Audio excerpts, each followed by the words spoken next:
Miss Riley Tucker, daughter of Chris and Mickey Tucker, escorted by Michael Barahona, son of Wendy and Nelson Barahona.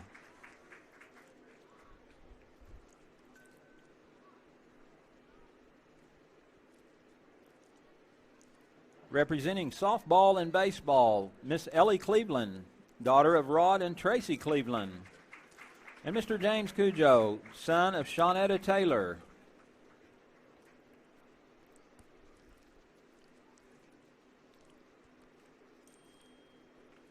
Representing cheer, Miss Molly Rickey, daughter of Jim Boy and Sarah Rickey.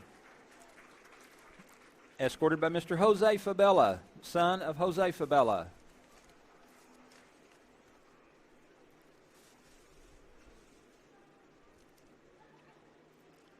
Representing Palm, Miss Kylie Butts, daughter of Brad and Devin Butts.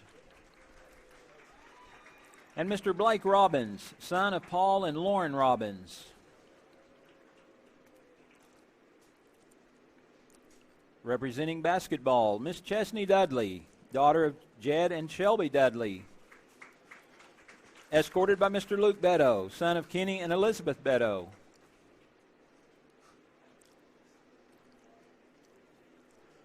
Representing wrestling, Miss Lexi Reeves, daughter of Bobby and Karen Reeves. And Mr. Spencer Flynn, son of Frank and Rachel Flynn.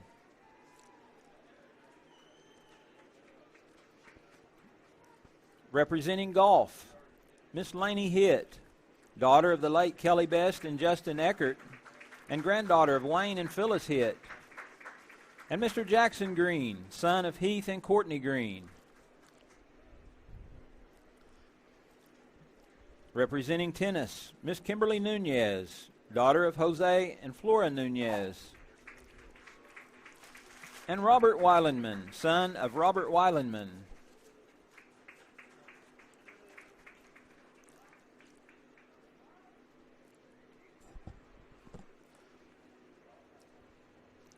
Representing track, Emerald Veals, daughter of Rodney Veals and Tamara Avery. Mr. Tyson Ramsey, son of Cicely Martin and John Coleman. Representing academic team, Emma Christensen, daughter of Lloyd and Gail Christensen. Zachary Abeda, son of Bonnie Pretty.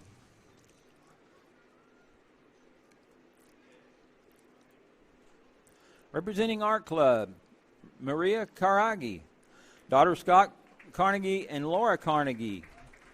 And Jimmy Tu, son of Shang Tu and Leon Dang.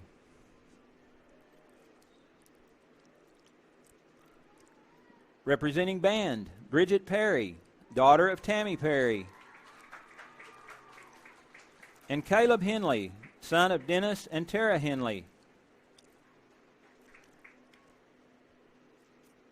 Representing BPA, Catherine Chronister, daughter of Chad and Elena Chronister. And Matthew McCarty, son of Dustin McCarty, Adriana Quinn, David and Misty Townsend.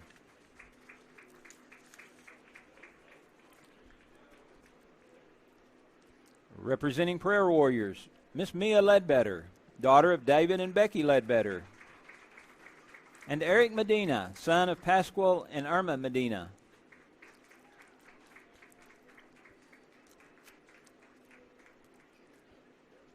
Representing FCCLA, Miss Emmy Alfred, daughter of Joey and Michelle Alfred. And Austin Potts, son of Denver and Angie Robbins.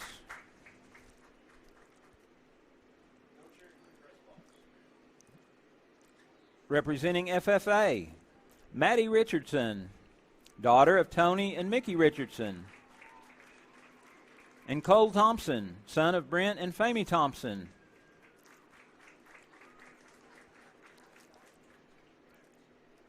Representing Special Olympics, Natalie Pollard, daughter of Alan Pollard and Sharon Pollard. And Damon Gregg, son of Adam and Megan Gregg.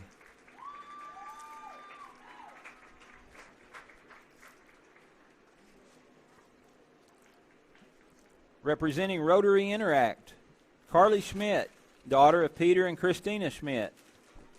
And Luis Mendez, son of Javier and Florentina Rodriguez. Representing Student Council, Tandy Ritchie, daughter of Amy Ritchie. Carter Manus, son of Brandon and Sarah Manus and Nate and Kelly Poole.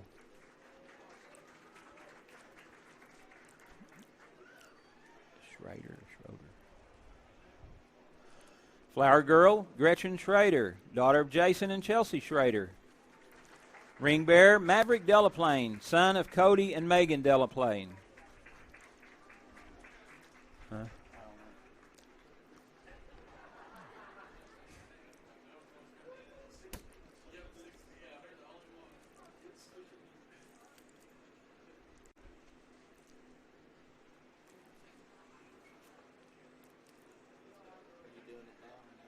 Fixing to.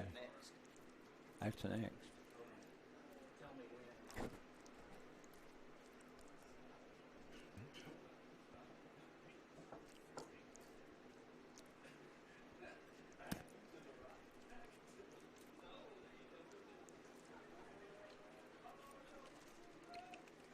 Dwayne, is it Schrader or Schroeder? Schrader.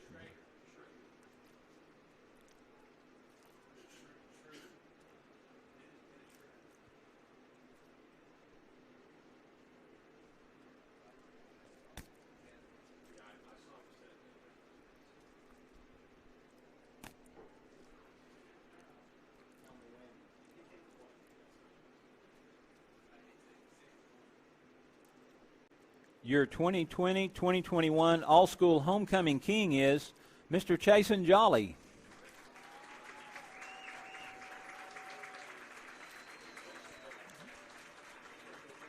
And your 2021 All-School Homecoming Queen is Miss Emma Long. Congratulations, and congratulations for the entire homecoming court.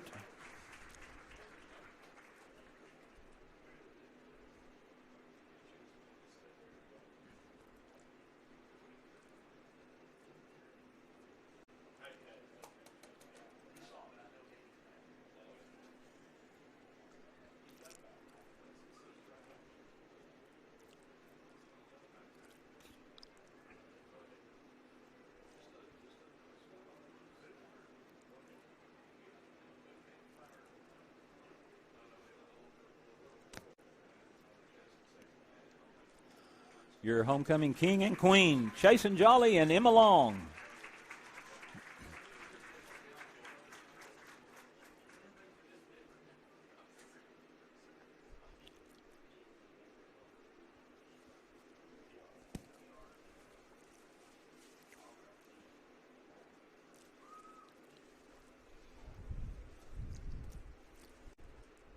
At this time, I'd like to also announce the winners of the float competition.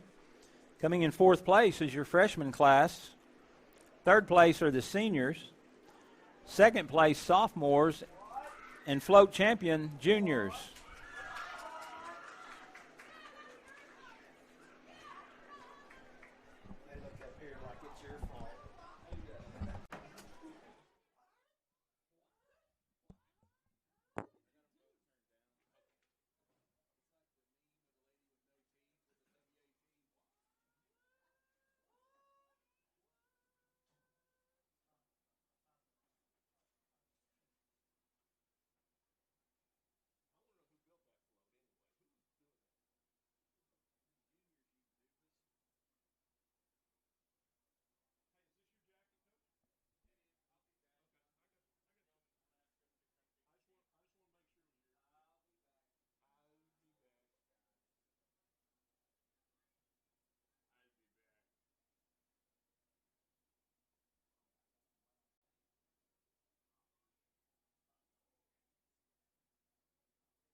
if he texts me while they're playing Oklahoma, I'll just tell you, point, and you just put that out the window.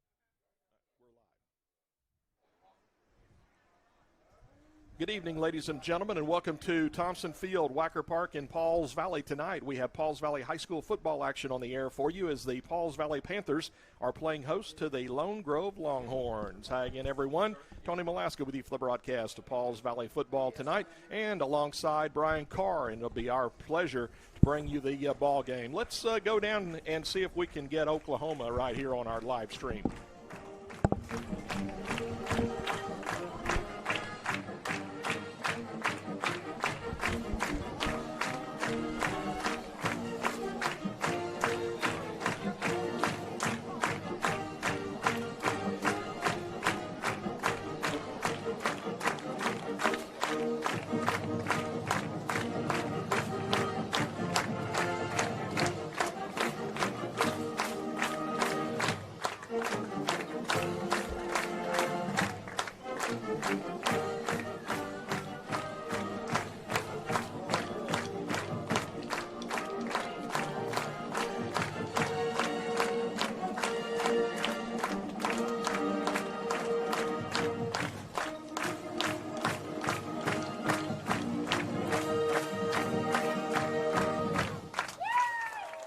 And Oklahoma playing for you there before the ball game, as we always do. The cheerleaders and the pom down on the track doing their dance routines to that, and we're getting set for the band to come out. We'll have the prayer and the national anthem in a few moments. Just to get you a little set on the ball game, Pauls Valley coached by head coach Dusty Raper brings a 2-1 record into this ball game. Pauls Valley lost to Davis 28-7, defeated Tishomingo 29-6, and last week defeated Lindsay 28-12. The Lone Grove Longhorns are coached by head coach Brad Osteen. They bring a 2-1 record into this ball game. Lone Grove opened up the season defeating Purcell 41-40 in overtime. They lost to Tecumseh 21-19, and last week defeated Comanche by a score of 50-12. This is the first district game of the season for these two ball clubs. The two teams compete in Class 3A, District 2. And got a great night for football here in Pauls Valley. Brian, bring you into the broadcast now if you want to, and we'll talk a bit about this while we wait on the band to come out with one of those band members being your daughter. Yeah. Man, it just seems like yesterday she was in the 7th grade, and we were going to Tecumseh for her first kind of get-together concert, indoor concert, and, man, now she's a senior this year, and it kind of brings a little bit of a tear to my eye, Tony. But, yeah, like you said, just want to kind of piggyback on what you said. Just a great night for football and, first district action here against the Lone Grove Longhorns. And hopefully Pauls Valley can kind of figure out what's going on tonight with both on offense and defense for Lone Grove and come out of here with a big victory and be 1-0 in district play. Yeah, it'll be a very good ball game here tonight. Both these ball clubs 2-1, as we said, and coming off of wins last week. So we'll see who can get this first district win under their belt here tonight, Thompson Field, Wacker Park in Pauls Valley. Well, we're getting set for the pregame festivities, the prayer and the anthem. And kickoff, 7 o'clock tonight. 7:30 has been the kickoffs for our 3 non-district ball games, but we'll be going at 7 o'clock here in Pauls Valley this evening. The Lone Grove Longhorns, Pauls Valley Panthers. These two teams getting ready to kick off district tonight. Pauls Valley second district game next week. Pauls Valley travels to Little Axe, and Lone Grove will be home for their first district game at Lone Grove Stadium, Longhorn Stadium. That'll be against the Kingston Redskins. Kingston, an outstanding ball club. They're rated in the top 10 in the state this week in Class 3A, move up from Class 2A the previous couple of years. So that'll be a good test for Lone Grove next week at home against Kingston. And again, Pauls Valley on the road next week with the Little Axe Indians. Well, Brian, it'll be interesting to see if the Panthers offense can get it going tonight. Played well last week. We'll see if they can keep it up tonight with that ball control. Oh, yeah, that's a great win last week against Lindsay. We're talking about the ball control, able to run the football very consistently able to move the chains. And, just sitting here watching Lone Grove, the way they're playing, they look like they like to line up, spread everything out, and really pass the football around. That's kind of like what Lindsay wanted to do last week. And, unfortunately, at times like that, whenever you have an offense, if you're not making those passes and getting down, you're not keeping that clock rolling. Well, Pauls Valley did a great job last week of just running the football, finding the open spot, getting up there, following their blocks, getting big, moving the chains, keeping the clock rooming. And that was the key to their victory last week. Yeah, that and the defense really played well last week against that Lindsay offensive ball club. Well, we're just about set for the pregame. Molly Rickey will have the invocation for us, and then we'll have the playing of the national anthem. So we'll just turn it over to the PA right now. Molly Rickey. Will you please bow your heads with me? Dear God, thank you so much for this day, giving us tonight. Thank you for bringing us all here together. I pray that you'll just keep all of our players and coaches safe on the field tonight. And just thank you for keeping all of our schools and communities safe so that we can be here. Thank you for all your many blessings. In Jesus' name I pray. Amen. In honor of our great country, would you please remove your caps for the playing of our national anthem by the Pauls Valley High School Marching Band, conducted by band director Drew Etheridge.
And an outstanding job, as always, by the Pauls Valley High School Marching Band under the direction of Mr. Drew Etheridge. Let's listen to Pauls Valley High. How about that?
Pauls Valley High by the Pauls Valley Marching Band. By the way, if you're obviously watching on the live stream here, you might see a couple of the band members down there not in band uniform. Homecoming tonight for Pauls Valley. It's interesting. Homecoming years ago, back in the day, Brian, homecoming was always right at the end of the season, and senior night and things like that. And now this year, senior night was the first game because you never know if you're going to play the rest of them or not. And homecoming has now moved to one of the earlier games of the season. And everybody does that. So it's a little bit different nowadays. It's kind of the joke I told you before earlier. From kind of a biblical humor standpoint, it's okay. Now, which one of you Jonas didn't go to Nineveh and start preaching? So it feels like what 2020 has been like this year, and a lot of the traditions and stuff that they used to do back in the day, like you talked about having everything later, and it was funny. Me and Joey were kind of talking up here before anybody else got up here, and he was like, "Oh man, just can't believe it's so hot here. And I looked at my during homecoming, and I looked at my News 9 app and everything. Looked, I said, you know what? If we could have, if what we think is hot is 82 degrees in Oklahoma in September, I'm all down for it, especially in the middle of right here at the end. I think it's a little humid, right? But it's still nice. I mean, good Lord, 82 degrees compared to even by this time right here, we're just finally starting to get closer to those fall temperatures, which we're in the fall season right now. But even still now, we're still a little bit warmer than what we are on the average. So I'll take it. Man, I would love to have something like this all year long at 75 to 80 degrees every day, but we don't live in San Diego, so we can't, beggars can't be choosers, unfortunately, especially when you live here. Yeah, no doubt. The all-school homecoming tonight here at the field, and congratulations to Emma Long. She was the all-school homecoming queen and was crowned by all-school homecoming king Chasen Jolly. Yeah, that's another thing that's weird to me too. We're talking about the traditions. Usually it was you'd have a girl from every class. Yeah. Like it wasn't mine. And Pauls Valley may have done it this year forever, but in my classes when I went to school it was a girl from every class got nominated for the queen. But the senior always won it. Yeah. It was just.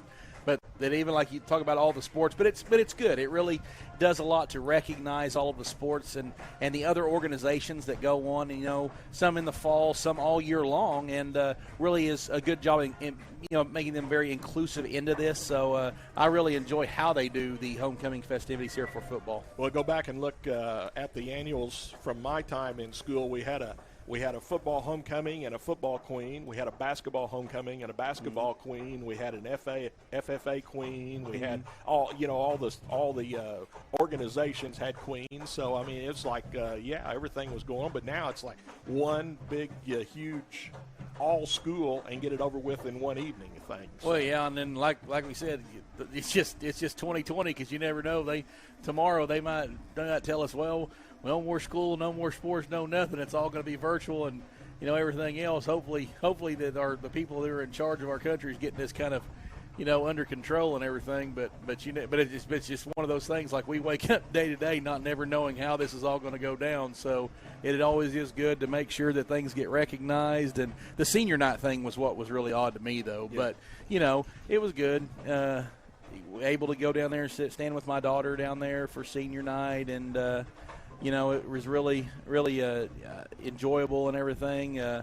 It's just, but that's just the way. This is the way the world is right now. So we just kind of got to do things a little different than normal. The live streaming of Pauls Valley Sports, we certainly appreciate all of our sponsors doing that. And we were on the internet last year, and this year we've added the camera, the live streaming. By the way, tonight. Here at the stadium. First time we have the camera on the second level of the press box. We're on the first level of the press box, so we're not sitting right next to the camera, but it's upstairs. So hopefully you get a little bit better view of the field, unobstructed view out there, and you don't see us in the reflection in the windows here or anything like that. So we hope the view for you guys out there is very good tonight. And it's one less body in here that's not making us all burn up. It's hot and everything like that. But I love you, David. I'm if you're listening. He's upstairs and running the camera. David Rodriguez, our cameraman up there. Well, listen, folks, we certainly appreciate all of our Pauls Valley Panther Athletics Game Time and live stream sponsors.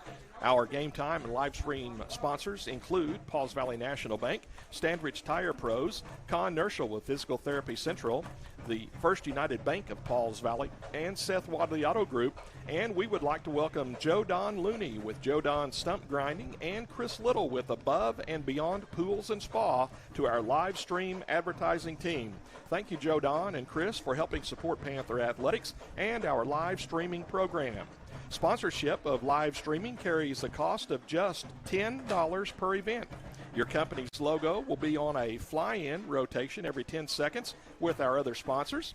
If you would like to be part of Panther Athletics live streaming sponsor team, please contact Pauls Valley Athletic Director Kirk Moore at the school Monday through Friday. Not next Friday because school's out next Friday, but normally Monday through Friday during school hours. And I call him Coach Moore still, but of course Ty's Coach Moore now too. But so Kirk will help you out with the live streaming. My daughter said it's Big Moore and Little Moore. Big, yeah, there you go. Of course, then again, Ty is bigger than Kirk. So yeah, who's Big Moore and who's Little Moore? Yeah, exactly.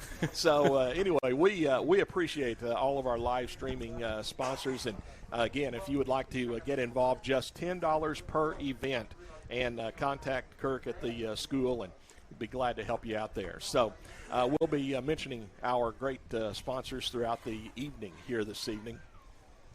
The Pauls Valley Spirit Line out there on the field. The Lone Grove cheerleaders across the way with their Spirit Line. The captains getting ready to move out to the center of the field. Pauls Valley with the one captain. Lone Grove brings 4 out, but they'll have 1 go to the center of the field. We'll have the coin toss, and we'll get that for you here in just a few minutes. But again, let's kind of get back to these ball teams. Pauls Valley and Lone Grove both 2-1 on the season, and Pauls Valley with the good effort last week against Lindsay, winning that ball game, and Lone Grove kind of ran it up on Comanche last week as well. So we'll see how things go here in the ball game this evening.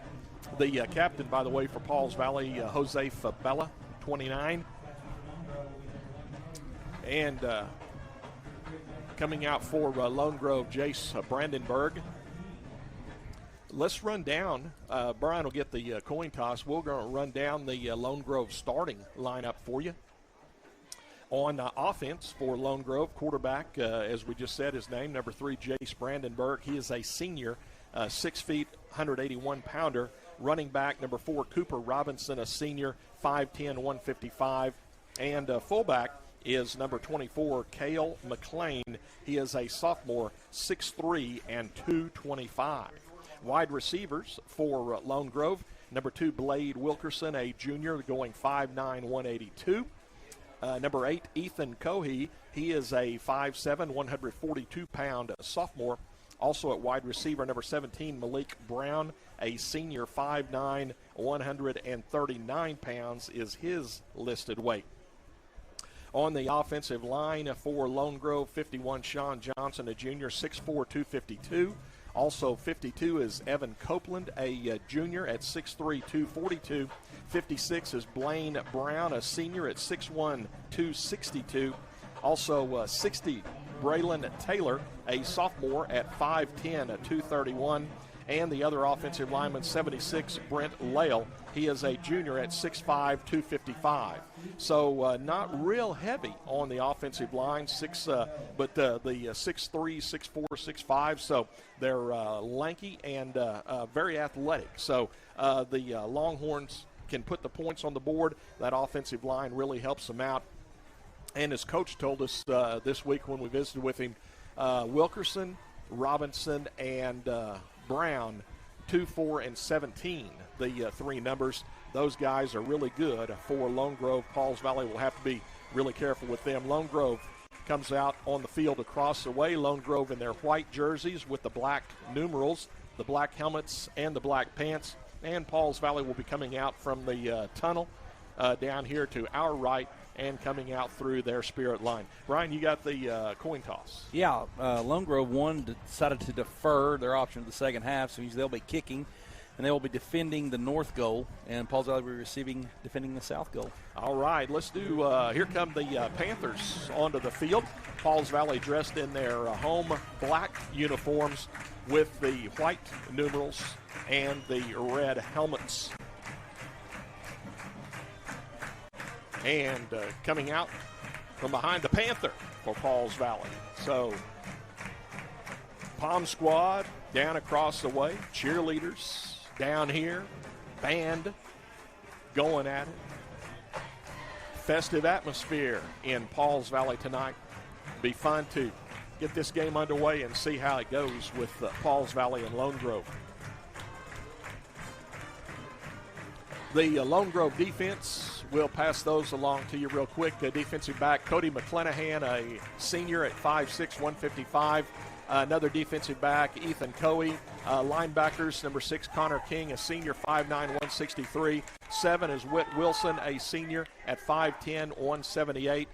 Defensive back Caden Gilmore, 16. He is a sophomore, 6'3", 181. Another defensive back is 29, Derek Adams, a freshman at 5'9", 143. On the defensive line, number 15, Hunter McKenzie, a senior, 5'10", 205. Also defensive lineman 35, Caleb Cryer. He's a senior, 6 feet, 198 pounds. Defensive lineman is number 55, Dawson Pickens. He is a 6'4", 215-pound sophomore.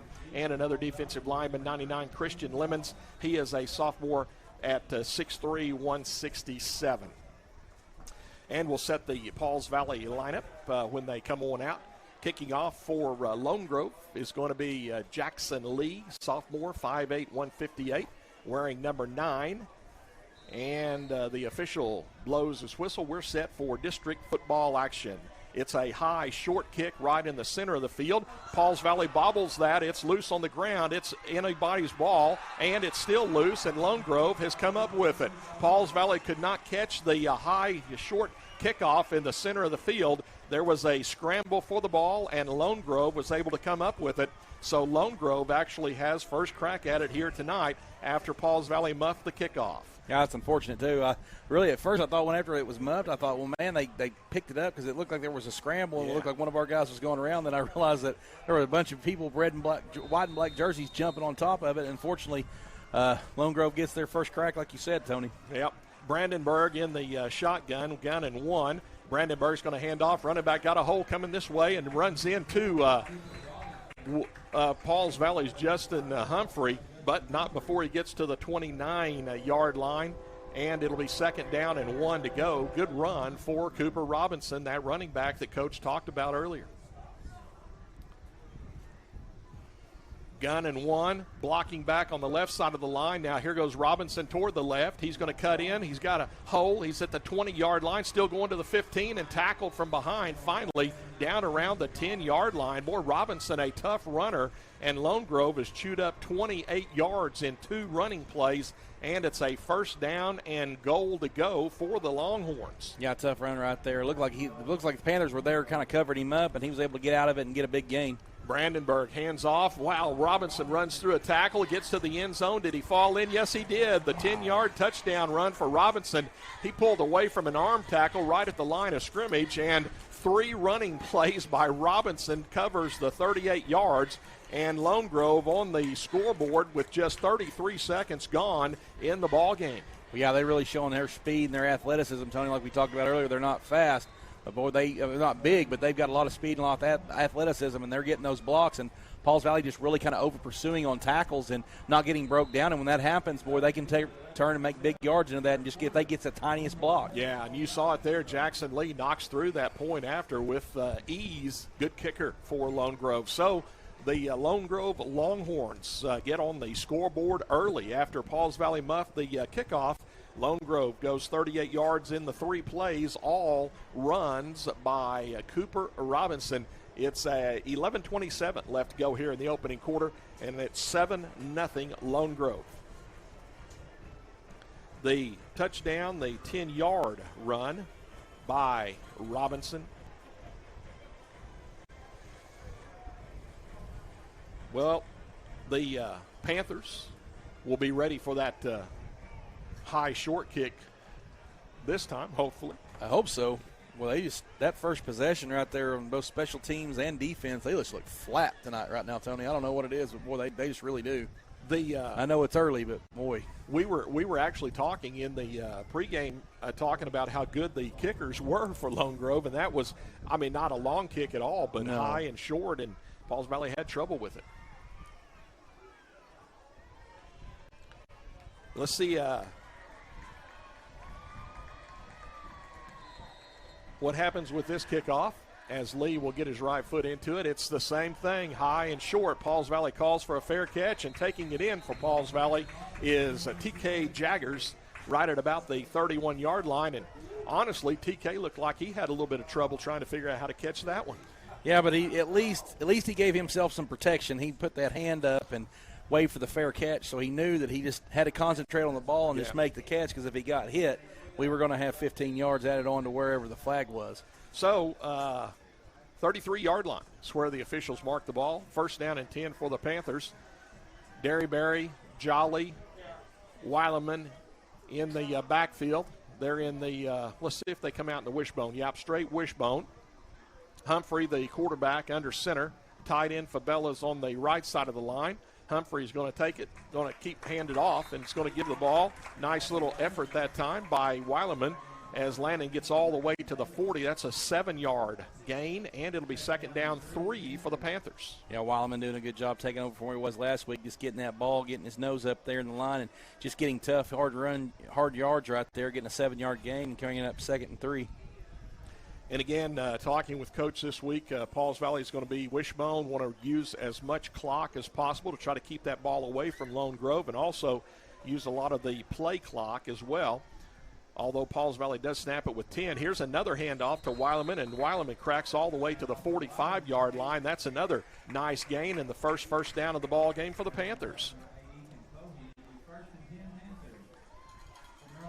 Pauls Valley, 2 rushes by Weileman. That's 12 yards and a first down and 10.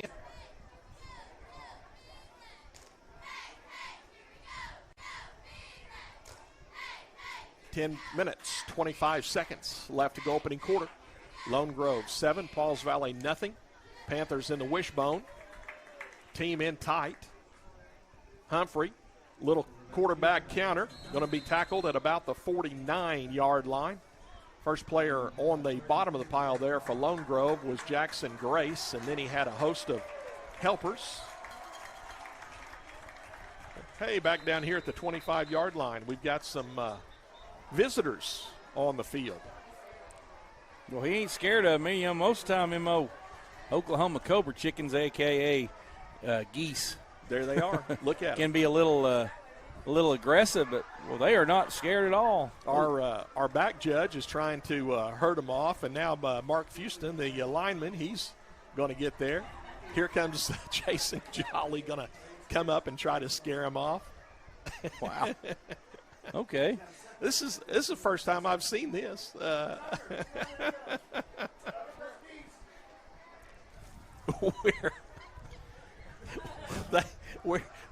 They're trying to get off the field, but they're just running them down the hash marks. There is a shotgun when you need it. No, I'm kidding, exactly. for all the animal people I out knew there. That was, I thought For about all it. the animal I people thought that were about out it, and there. then I thought better. I got to thinking. I did see we had a lot of listeners in different states, so perhaps I shouldn't have said that on the air. I hope our I hope our cameraman David Rodriguez has this on our live stream. Coach Raper is down there. He is watching, very vehemently watching those geese to make sure. I think he's maybe have had a bad experience in the past with them because he was down there looking to make sure they didn't get to him. Pauls Valley Superintendent Mike Martin's going to herd him over on the sideline here. And Mike said, pointing, said, get him off the field here. Get him out of the stadium. Okay. Wow. Only in Oklahoma. Only in Pauls Valley, Oklahoma, can I tell you, folks. Is that Dr. Sprouse down there, too, with him now? I think so. Yeah, that's Jonas. Yeah, there you go. All right, second down and 6. Wishbone, handoff to Jolly. Stutter steps, gets outside on the corner, 50, 45. It's pushed out of bounds on the Pauls Valley sideline, inside the 45, near the 42. First down and 10 for the Panthers. A good thing about this offensive line, they're doing a great job of getting on their blocks and giving their running backs enough time to hit the hole and really get some big gains here on it. We've had 4+ yards just about every game, so they're doing a great job up front blocking and taking that very athletic defensive line out of the picture. Yep. Pauls Valley first and 10 at the Lone Grove 43. Humphrey going to keep it himself left side, runs into a stone wall, bounces off, and then is going to be tackled at about the 42, maybe the 41. Let's see if we can squeeze 1 or 2 out of that. That was a tough run for Justin. He hit a stone wall there. I think the first one that made contact with him was actually Becker. And after that, a host of Lone Grove Longhorns. Second down 9. Let's just go with 1 there. Pauls Valley's going wishbone. Rest of the team is in tight. Handoff, Weileman trying to pull away, and Landon can't do it. Lone Grove grabbed a hold and held on. First one getting up, Connor King for Lone Grove underneath the pile down there. 35, Caleb Cryer Ball just inside the 40, 39.5. It's going to be third down and a long 7 to go for the Panthers. Big down here. Got to get some of it at least to give you a shot on fourth down. Pauls Valley goes long count. Nobody jumps for Lone Grove. So now the Panthers look over to the sideline to get the play. Play clock is at 7. Humphrey under center takes the snap at 5. Humphrey's going to run the option, pitches it to Jolly. Got a block on the corner. Jolly leaps and is going to be tackled at about the 31-yard line. That'll be enough for a Pauls Valley first down and 10. Well, great job up in the box by the coaches identifying what was going on and making the audible there on the hard count, and was able to. They looked like that Humphreys, everything kind of closed around him, and he found him out there, pitched the ball off to him, and he was able to go get a first down. Great job, great run, good play call. Panthers going with the too tight look. Fabello on the far side, Patchell on this near side. Derryberry with a nice block on that last run as well for the Panthers.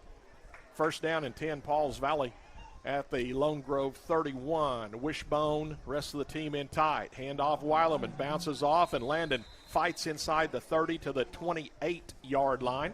Last one getting up for Lone Grove that time is Sean Johnson, the junior. Landon's going to pick up 3. Let's go second down, 7 to go for the first and 10. Boy, so far running the straight runs with the Wishbones, doing a good job. It's not going to surprise me here in a minute. Pauls Valley catches Lone Grove napping, just kind of gets somebody out of the backfield, maybe tosses one out there in the flat and was able to go for a while. Wishbone look in the backfield. Humphrey almost in trouble in the backfield, cuts in. Humphrey hit at the 25 and driven backward there. It's going to be third down and medium for the Panthers. Looks like third and about 4 to go for the first and 10. Clock rolling, 7:05 left to go here in the first quarter. Lone Grove out to the 7-0 lead, but Pauls Valley's got a good drive going here. Picked up 3 first downs thus far. Let's see if the Panthers can convert here on third down and 3. Pauls Valley stays Wishbone in the backfield. The rest of the team is in tight, double tight in look. Humphrey hands it off to Jolly, going left side, bounces off, but it's going to be stuffed at the line of scrimmage. Matter of fact, going to lose about a yard there. Host of tacklers for Lone Grove. On the bottom of the pile was Becker. Coming out of there with the ball was McClanahan, but that was well after the whistle. So now it's fourth down and 5 for Pauls Valley. Panthers line up quickly. Humphrey under center. And Pauls Valley jumps on the offensive line as Pauls Valley was going long count trying to get Lone Grove to jump, and Pauls Valley's offense jumps. So that'll be 5 against the Panthers. And that's the first penalty of tonight's ball game. And it'll bring up fourth down and about 10.5 to go. Ball is at the Lone Grove 32. I saw Pauls Valley run Jackson Coates on. He'll split out to the far right side. That'll be the wide side of the field. Ball on the near hashes. Pauls Valley will go with the diamond formation in the backfield. Tight end on the left. Now 4 across in the backfield, and Humphrey's going to roll it. He's going to throw it outside to Coates. Oh, pushed, yeah, no doubt. Thrown. No doubt. Coates was pushed early.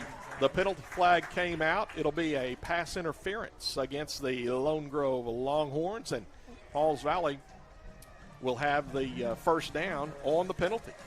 Yeah, great job. It's going to be, it's outside the 30, so it's going to be the full 15. And unfortunately, it's not an automatic first down like it used to be, but the 15 is going to be enough to, like you said, give them the first down. So that's going to extend the drive, thankfully, for I guess. I don't know. I mean, it's going to be short when he catches it. If you just let him catch the ball and then or knock it down, then in that situation, I don't know. I mean, thankfully we benefited from it. The first penalty against Lone Grove, and the ball's at the Lone Grove 16. So Pauls Valley has a first and 10. Back into the Wishbone with the split receiver Coates left side this time. Humphrey rolls right, wants to run it himself, tries to pull away, and coming up quickly for Lone Grove that time, I think that was Jackson Grace to make the force on that corner, and then the rest of the team makes the tackle on Humphrey right at the 15-yard line. So a yard gain, pretty close. Second down, still about 9.5 to go. Give him a yard just for effort right there. Clock continues to roll. 5:25 left to go here in the opening quarter. 7-0 Lone Grove. Pauls Valley trying to polish this drive off here. Wishbone, coach splits out left, tight end right. Here's the crossbuck in the backfield. Jolly pulls away, and tough running gets him down to near the 10-yard line. That was a nice counter in the backfield there, crossbuck action, and it's going to be 3rd down and 5 to go for the Panthers. Yeah, fooled me just a little bit. I thought that Humphrey was fixing to roll out there and go try to find someone downfield on a pass, but boy, he had the crossbuck right there to Jolly, and he was able to get 5 hard yards. Here's a 3rd down 5 for the Panthers. They're at the Lone Grove 10. Need to go to the 5 for the first. Humphrey's going to keep it himself left side, kind of tripped up and then driven backwards. Ooh. Boy, he was high and low there. Yeah. They had Humphrey down at the ankles, and then he was driven backwards, but luckily he's okay. Ooh. It's going to be 4th and 4 for Pauls Valley. Well, yeah, it looked like he was folded up worse than a cheap lawn chair there at first. I thought, man, that's going to be an injury, but Humphreys is tough. Yeah. Pauls Valley's got to think about this one here. I think Coach is walking down the line. I think he's going to take a timeout here in just a few seconds when that play clock rolls down. And Coach will have to think about going for it on 4th and 4 here or bringing Mendez out and trying the field goal. And there's the timeout taken by Pauls Valley. So the first timeout of the ball game goes to the Panthers. 3:57 left to go here in the opening quarter. 7-0 Lone Grove. And this is an interesting call right here, Brian. 4th and 4 for the Panthers at the Lone Grove 9. Yeah, it really is. Converted on a gift pass interference by Lone Grove on the last time on the 4th down conversion, and benefited of that, picked up and kept the drive going. But this time you're a little bit closer. You know Mendez is pretty accurate. He could probably knock one through. If you get good blocking and everything, he can get it up high enough. And from a distance, it's almost like an extra point. So, I mean, tough decision here. If it was me, I'd probably put points on the board. But, I mean, you figure as high-octane as their offense is, you've got to try to get the ball into the end zone and score 7 instead of 3. So whatever he decides here, it's a good call either way, whatever he decides. I see that the offense came out. I was going to say the ball is actually kind of in the center of the field as well, so you don't have really an angle for a field goal here. But Pauls Valley brings the offense out. And you know the Lone Grove coaches told their defensive team, do not jump on a long count here. And so Pauls Valley is going to go for it here on 4th and 4 from the Lone Grove 9. Humphrey under center, Wishbone. Humphrey takes the snaps, going to roll it right side, pitches the ball out to Derryberry. He's trying to get to the corner, and he can't do it. That option was a little messed up for Pauls Valley there. A little bit of a late pitch there as it kind of got in the backfield, and Derryberry just could not quite get to the 5-yard line where he needed to go. As a matter of fact, Lone Grove tackles him at about the 8, so the ball turns over on downs. 1st down and 10 for the Longhorns. Lone Grove is going to be at their own 8-yard line. So Pauls Valley had a nice drive there, but couldn't convert on 4th and 4. So let's see if that defense can stop this high-powered Longhorn offense here. 3:49 left first quarter, 7-0 Lone Grove. Brandenburg in the shotgun. Running back to his left, coming out to the right side is the running back, and Robinson going to be tackled across the 15 at about the 16, maybe the 17-yard line. In the backfield, the defensive backfield for Pauls Valley, Jaggers back there, Humphrey back there, Jolly back there, also Davidson and Chronister, linebackers. Here's the handoff, left side this time, and that time Robinson kind of tripped, or rather slid down as he tried to make a cut. Jaggers was right there to polish him off. Let's see, Weileman and Mendez at the backer positions. On the line, I see McCarty and Green there. Also out there for Pauls Valley is Bratcher and, let's see, Cudjoe. So there's your defensive starters right here for Pauls Valley. Clock needs to be rolling. 2:45 left to go. Here's the handoff up the middle. Pauls Valley stuffs Robinson right up the middle that time. Nothing doing for Robinson. It's going to be, let's see, third. Is it third down now? Second down. Second down and about 10 to go. Yeah, great job that time by the defensive front. They they won that battle that time. Was able to get in the backfield and stop them before they were able to get anything going forward. Gun and one in the backfield. 2 receivers right, 1 to left. Brandenburg out over the middle or off on the sideline is going to be complete on that Lone Grove sideline. I think that was Lee over there, yeah, and that made a nice catch. That was Peary, number 5 Peary over there. And it's going to be third down, still about 3 to go for Lone Grove.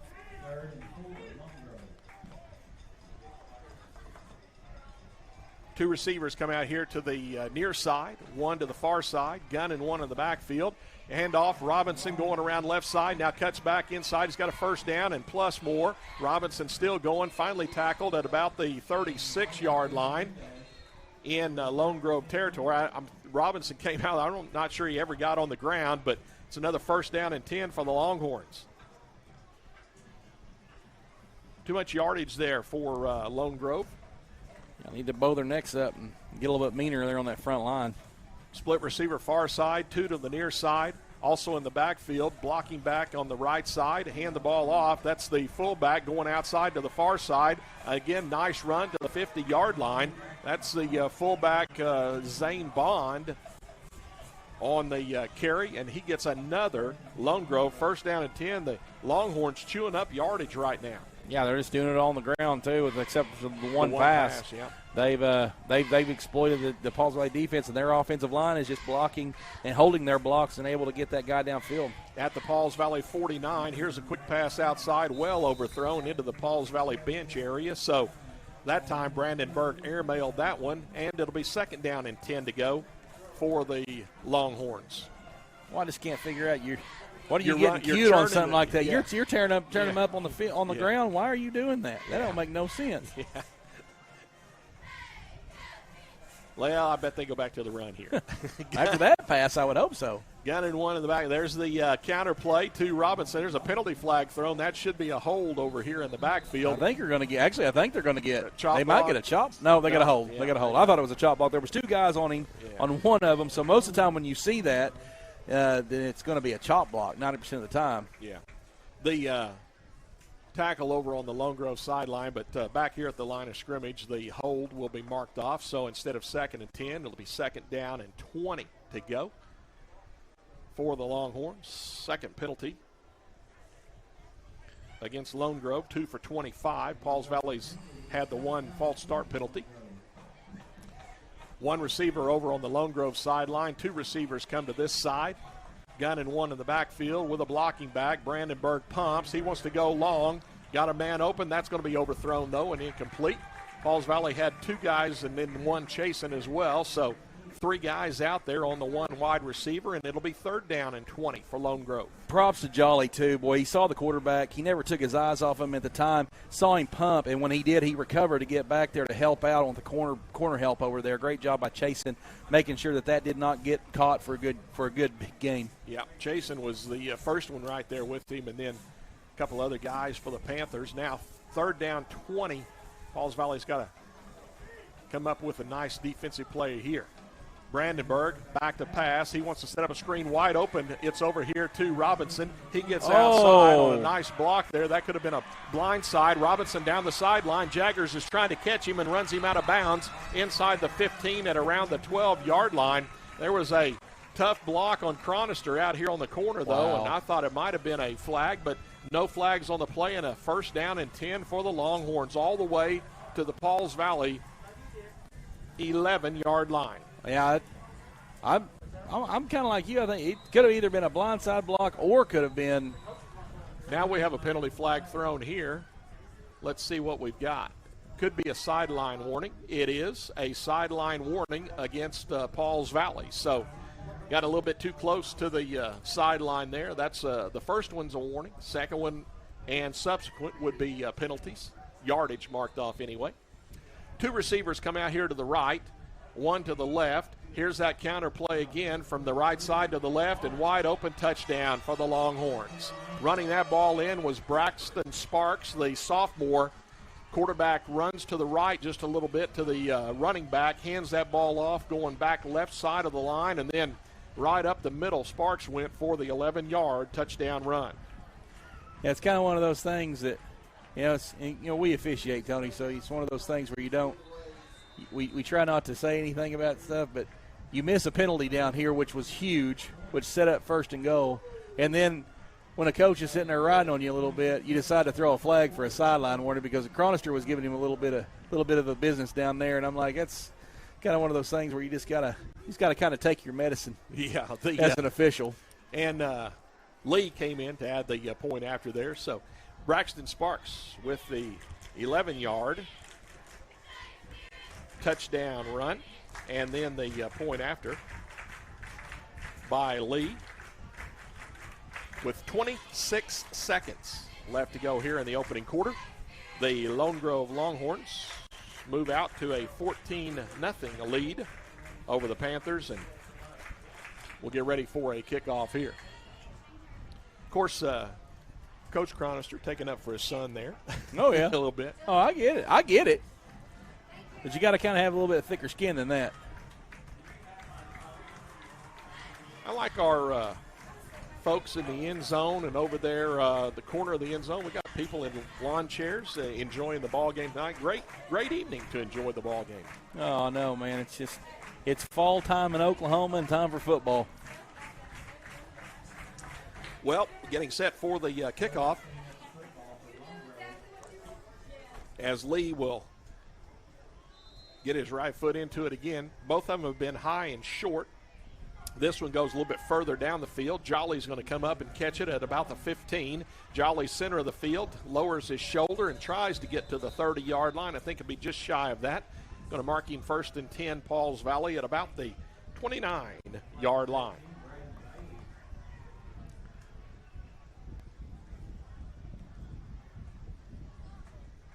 Let's put him right at the 30. That'll be good. We'll say 30-yard line. 21 seconds left in the quarter, so Panthers picked up 4 first downs on that opening possession, so they were able to move the ball down the field, turned it over on downs deep in Lone Grove territory, but that offense has done okay so far, so just keep her going here. Pauls Valley in the diamond or inverted wishbone, however you want to look at that, in the backfield. Jolly's in motion this way, and the quarterback keeps the ball. Humphrey outside, got a hole, 40. Humphrey, 45-50. It's a foot race, 45-40, 35-30, 25-20, 15-10-5. Touchdown, Pauls Valley! Humphrey found the hole. Great blocking on the left side, and Justin goes 70. And the Panthers get back in this thing. And you knew one finally had to break loose. They've been doing a really good job the last few weeks. They've been very patient, following their blocks, everything. That time the offensive line gets it all kicked out, gets a big hole you could have driven a Mack truck through. Humphreys finds it and displays the feeds, puts him up and down, and he gets that get away from the cop speed and gets down there and gets the touchdown. Here's the point after by Mendez. He got it just through that left upright there. That was a line drive that was coming left, but it got through the upright. So timeout with 8 seconds left to go here in the first quarter. And the Lone Grove Longhorns lead the Pauls Valley Panthers 14-7. You like that Gus Johnson get away from the cop speed? Get away from the cop speed. You remember what game he was calling whenever he did that? It was Oklahoma State. Texas Tech. I couldn't remember Clint which. Chelf goes 65 yards for the touchdown. Quarterback draw. I'm going to tell you what, that was great blocking by the Panthers there on that play. That hole was big right here. We had a great angle of it right here. Oh yeah. Like I said, he could have drove a Mack truck through that thing. The offensive line did a great job getting out and getting those hook blocks and everything, getting them kick out blocks, and was able to get Humphrey a little bit of a running lane, or I should say a lot of a running lane, and we just torched the secondary. It was like there for a moment, and when I said a foot race, I thought, well, they're going to catch Justin somewhere down here, but they never could catch him. Well, I think if the number 20 would have had about 10 more yards, I think he might have caught Justin. So Pauls Valley gets on the board now, 14-7. And Mendez will be kicking off from the south 40, kicking toward the north. There's the boot down the field, and it goes to the 5. Taken in by Robinson. He's at the 20 on this side to the 25 to the 30. Driven down hard by the Panthers there. Jaggers on the tackle there. And also, I think getting a part of that for Pauls Valley was Langston Klonch. Yeah, Langston was the one who drove him right in the chest and threw him to the ground. Boy, that looked like a Bill Goldberg spear. Man, that was nuts. What a great hit. That also ends the first quarter of action. We've got a good one going here tonight. After the first 12 minutes, it's Lone Grove 14, Pauls Valley 7. Pauls Valley Panther Athletics game time and live stream sponsors include First United Bank of Pauls Valley, Standridge Tire Pros, Con Nursery with Physical Therapy Central, Pauls Valley National Bank, and Seth Wadley Auto Group. We would also like to welcome Joe Don Looney with Joe Don Stump Grinding and Chris Little with Above and Beyond Pools and Spa to our live stream advertising team. Thank you, Joe Don and Chris, for helping support Panther Athletics and our live streaming program. Sponsorship of live streaming carries a cost of just $10 per event. Your company's logo will be on a fly-in rotation every 10 seconds with our other sponsors. If you would like to be a part of Panther Athletics live streaming sponsor team, contact Pauls Valley Athletic Director Kirk Moore Monday through Friday at the school during the school hours. Kirk will fix you up. Again, just $10 per event. You can support Pauls Valley Athletics and be on the Pauls Valley live streaming broadcast. Well, we're ready to go in the second quarter. 1st and 10 Lone Grove at the 33-yard line. Quarterback's going to keep it this time. Brandenburg outside far side gets away on the corner. 50, 45, 40 far sideline, and Jolly ushers him out of bounds over on that Lone Grove sideline, but not before Brandenburg gets all the way down to the Pauls Valley 30-yard line, and it's a 1st down and 10 for the Longhorns. Well, Brandenburg, he had me fooled because I thought they was running that counter again, and he decided to keep it. And, boy, he found a hole just about as big as Humphrey went through on Pauls Valley's last possession. He got a big yard. Thankfully, we stopped him from getting in the end zone on a good recovery by the secondary. We came to a football game, and a track meet broke out. Yeah.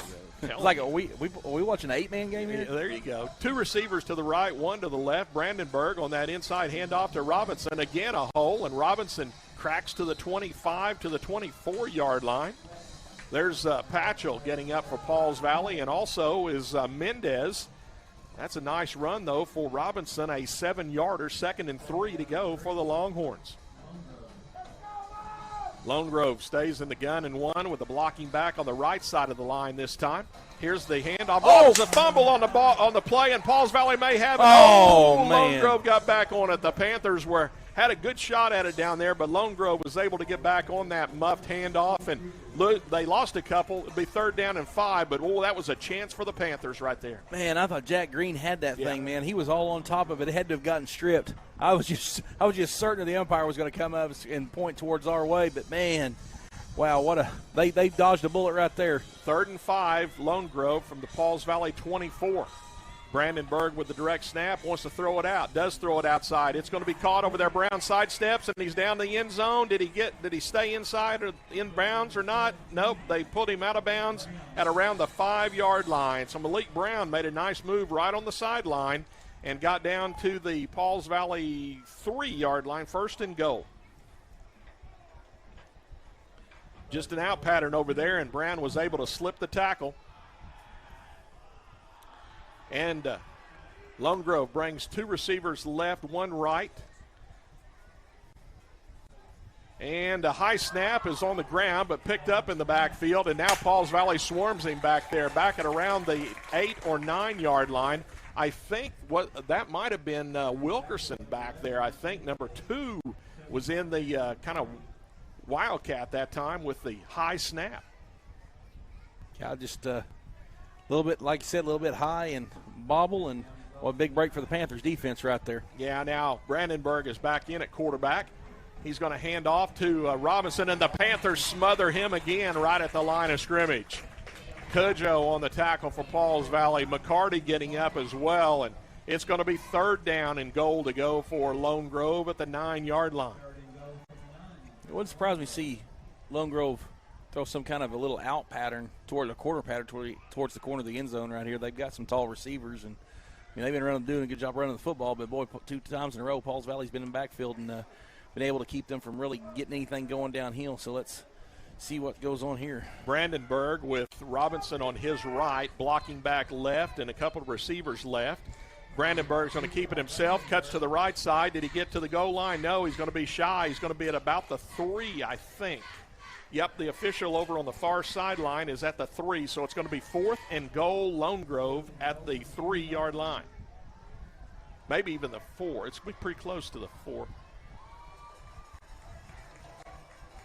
Longhorns are going for it. Pauls Valley couldn't convert on 4th down inside the 10, and now Lone Grove will try their luck at it. And first, Lone Grove wants to talk about it. 9:09 left to go here in the first half. 14-7, Lone Grove leads Pauls Valley, and each team has now used 1 timeout in the first half. Each team with 2 left to go.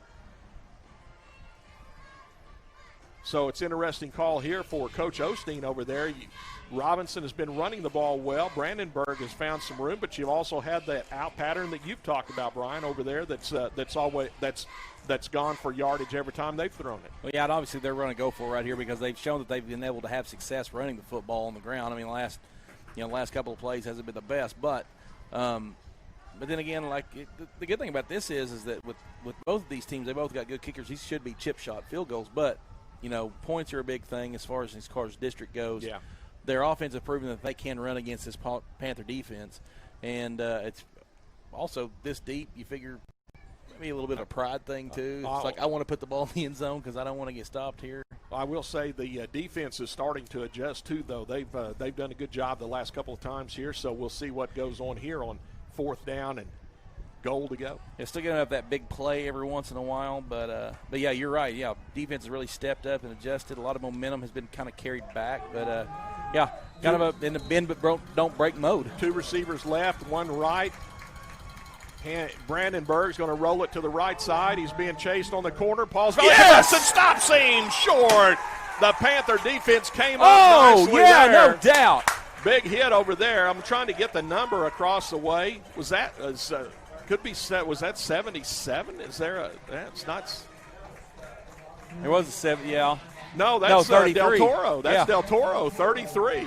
Couldn't see there for a moment, but Isaiah's running off the field here. That was who it was, Isaiah Del Toro, with a huge hit over there for the Panthers. They're going to tack 15 more yards onto it, too, because the quarterback, Brandenburg, whenever he got stopped, he come up and with the football in both hands, swung and hit one of our players. And actually, I think it was Del Toro slapped him in the head with the football. So, hey, that's all right. We'd rather have 1st and 10 from our own 20 instead of from the 3. Yeah, it was a dead ball, a dead ball penalty, I guess. So they put the ball at the 20. So 1st down and 10 for the Panthers at the 20-yard line. Broke that pin. 9:02 left to go here in the half. 14-7, Lone Grove. And here's Pauls Valley with the ball. Jolly in motion to the far side. Here's the wing handoff to Derryberry and tackled after a short gain. Kind of that counter play to Derryberry in the backfield, and Gunner tackled after about a 3-yard gain. 2nd down, 7 to go for the Panthers. Coates is out here on this near side. Tight end is Patchell. He's on the far side this time. And let's see if it's kind of the diamond in the backfield. Direct snap to Humphrey. Going to hand the ball off to Weileman. Landon gets out on the corner. Nice stiff arm, and out of bounds he goes. That's a tackle into the Pauls Valley bench. Well, I'll tell you what, could have been a late hit, but the officials said no, and now we're going to see if it's enough for a 1st down or not. Goodness gracious. Had to drop the chains. It is 1st down and 10 for the Panthers. So Landon with a nice run, 1st down and 10. Ball at the 31-yard line. So couple of runs, nets 11 and a 1st and 10. Pauls Valley stays with the diamond, split receiver to the near side. Derryberry in motion. Humphrey's going to run it behind all that blocking this way, still fighting for yardage, and is going to be pushed back after he got to about the 34, maybe the 35-yard line. Host of Longhorns on the tackle there. I think one of them was King. Also, I'm going to go with Gilmore, those 2 guys. 2nd down, still about 5.5, 6 to go for the 1st down. Clock rolling, 7:55 left in the half. Lone Grove 14, Pauls Valley 7. Panthers trying to matriculate the ball down the field. Diamond formation in the backfield. Coach splits out near side. Tight end Patchell far side. Hand the ball off. Del Toro up the middle, and Isaiah cracks across the 40 to the 41-yard line, and that may be enough for Pauls Valley. First down and 10, and it is. A big 33 Del Toro just rumbling, bumbling, stumbling, picking up big yards, moving the chains, and keeping the ball in possession of Pauls Valley. Good-looking sophomore right there for Pauls Valley, Isaiah Del Toro. Panthers got some momentum here. Keep that ball churning out on the ground. Keep that clock rolling. Use that play clock and see if we can get some points out of this thing here. Diamond in the backfield. Coates split out right, tight end left. Short sap that time, and Humphrey had to go catch it and is going to keep it himself and gets across the 45 to the 47-yard line.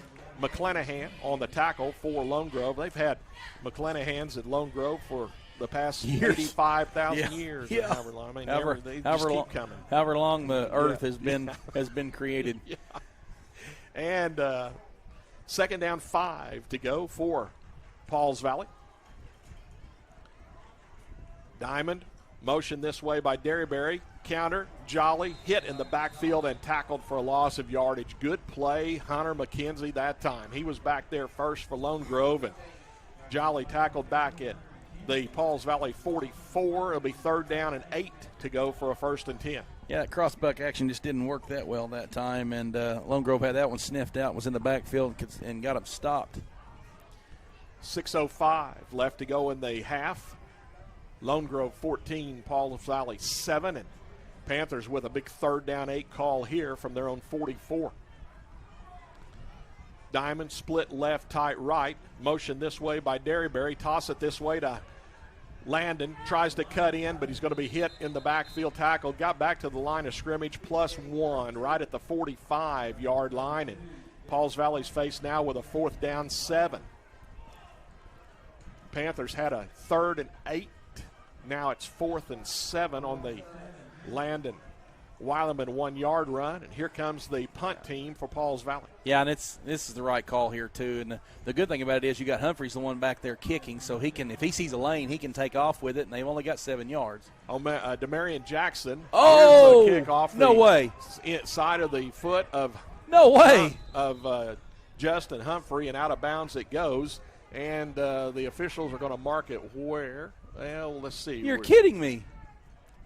We've got a Pauls Valley did not have enough men on the line of scrimmage, so Lone Grove will probably decline that. I know you wanted another penalty there, but Lone Grove declines it. They're going to take the ball where it went out of bounds. Now the officials have to decide where it went out of bounds at. Well, I mean, the back judge back here is saying right at the 33-yard line, so it'll be first down and 10 Lone Grove at their own 33. Go ahead, Brian. You got it now. I mean, even if you don't have roughing, you still have running into. He got the kick off and then was plowed. He didn't take off like he was a runner. I mean, I know that they have that the rugby style. Yeah, the rugby style. Yeah. I know that in the rules it allows the defense to decide whether he's going to be a kicker or not. But that was a straight kick right there. He kicked the football. Even it was horrible. It was a horrible kick. Yeah. But then he got plowed. And like I said, even if you don't have roughing, at most you have is running into the kicker. Those should have offset and replayed the down. Well, it's the first and 10 Lone Grove at the 33 with 5:13 left in the half. Lone Grove up 14-7, and here come the Longhorns out on the offense. High snap. Brandenburg gets it down, though, hands it off to Robinson, and the Panthers have him stuffed at the line. Patchell down below, Green up top. Second down, 9 to go for the Longhorns. They got 1 out of that.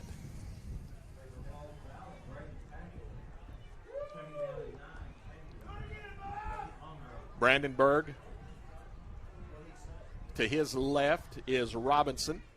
Direct snap, Brandenburg. Hands off to Robinson, getting outside. Tries to cut in. Now back outside he goes. Gets away from 1 over there, but Pauls Valley tackles him across the 35 to the 37 or 8. I saw Mendez over there and Jaggers as well, and McCarty in the area too. It's going to be third down, still about 5 to go for Lone Grove. Longhorns at their own 38-yard line. Need to go to about the 43 for the first down. Two receivers coming out here, one to the far side, gun and one in the backfield. Oh, the quarterback, running back run into each other in the backfield. Brandenburg keeps it, though, and he's going to get outside on the corner and has a first down. Holy cow. That thing was all messed up in the backfield, and Brandenburg was able to keep the ball and get into the first down and 10 for Lone Grove at their own 48-yard line. Wow. Living right there, I'm telling you. I can see how Cronister's blowing a gasket. Brandenburg, I tell you, that's his senior leadership right there, though. He didn't panic, kept the ball, and then got out there on the corner and got that first down. So 90% of the time, whenever you have mass confusion in the backfield like that, your defense has got to get back there and get a loss. All right, 1st and 10 Longhorns at their own 48. Here's the handoff to Robinson up the middle, just finding running room to the Pauls Valley 45-yard line. Panthers going to bring a couple of more defensive linemen on, get some folks out there that's maybe not quite as tired, maybe winded. 2nd down, 3 to go for the Longhorns. Gun and one in the backfield. Brandenburg gives it to Robinson again. They get a big hole. Robinson 30 and tackled right there at the 30-yard line. Humphrey on the tackle for Pauls Valley. When your safety's making tackles, you don't like that, way back there anyway. No, so absolutely first not. and 10 for the Longhorns. If they're forcing at the line, okay, but when they're 20 yards back, no. Yeah. All right, gun and one again. Lone Grove going fast. Here's the handoff, running back, Stutters in the backfield. It's going to be tackled after a short gain. I think that time it was Sparks, and he gets to the Pauls Valley 28-yard line. 2nd down, 9 to go for Lone Grove. It is Sparks, the running back on the right side of Brandenburg. 3 to the left, 1 to the right. Little high snap. Brandenburg gets it down, gives it off to Sparks, cuts in on the block on the corner, and is tackled near the 20-yard line. Looks like about the 21 or 2. It's going to be 3rd down for Lone Grove, and about 2.5 to go for the first down. Longhorns stay with 2 left, 1 right, gun and one in the backfield. Robinson back in there, left side of Brandenburg, handed off to Robinson right up the middle. First down plus yardage, still going down to the Pauls Valley 10 and tackled from behind right there. Well, they're going to mark him right at about the 10. It's going to be first down for Lone Grove, and I think it's 1st and goal.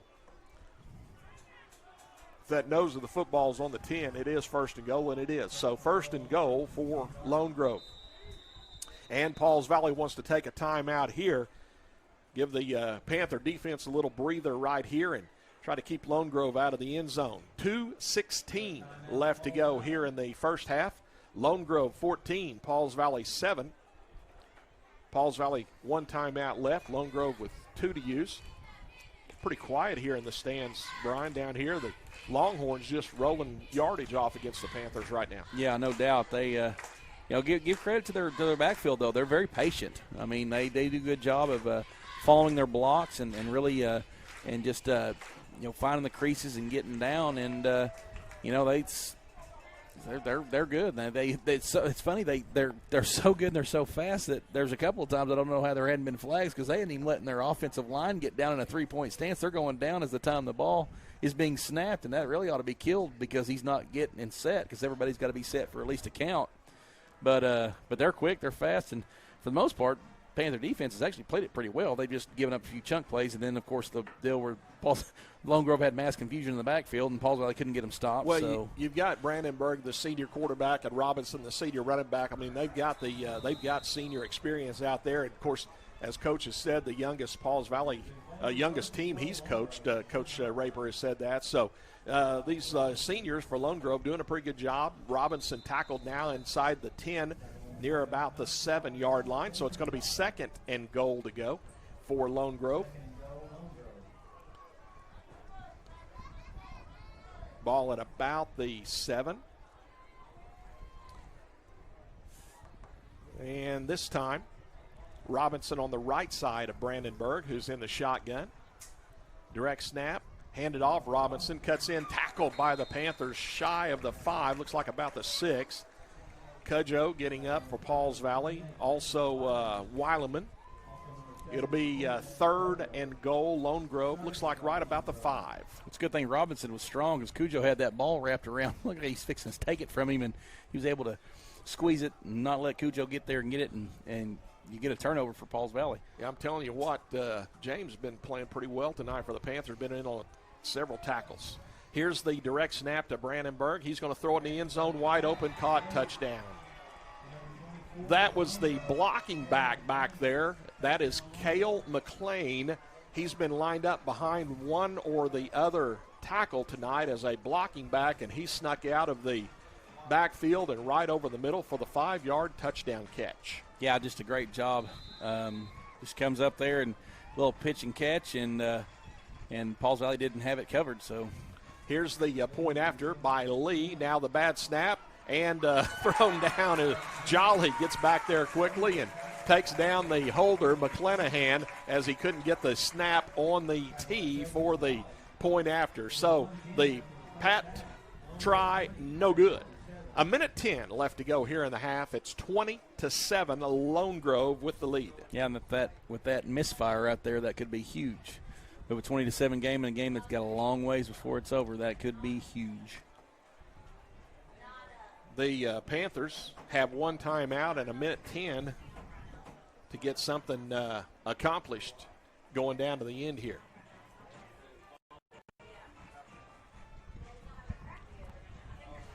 The Panther Band will be performing here at halftime. We'll have that for you. Palm will have a dance routine. So we'll have all the halftime coming up for you here at the stadium. See if the Panthers can get something going here.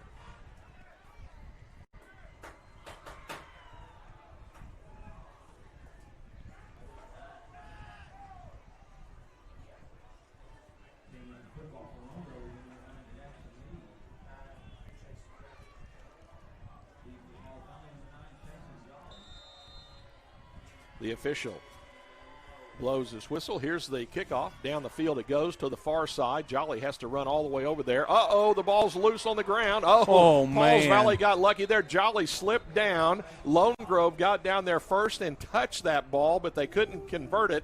And Jolly was able to get it out of the air off the bounce.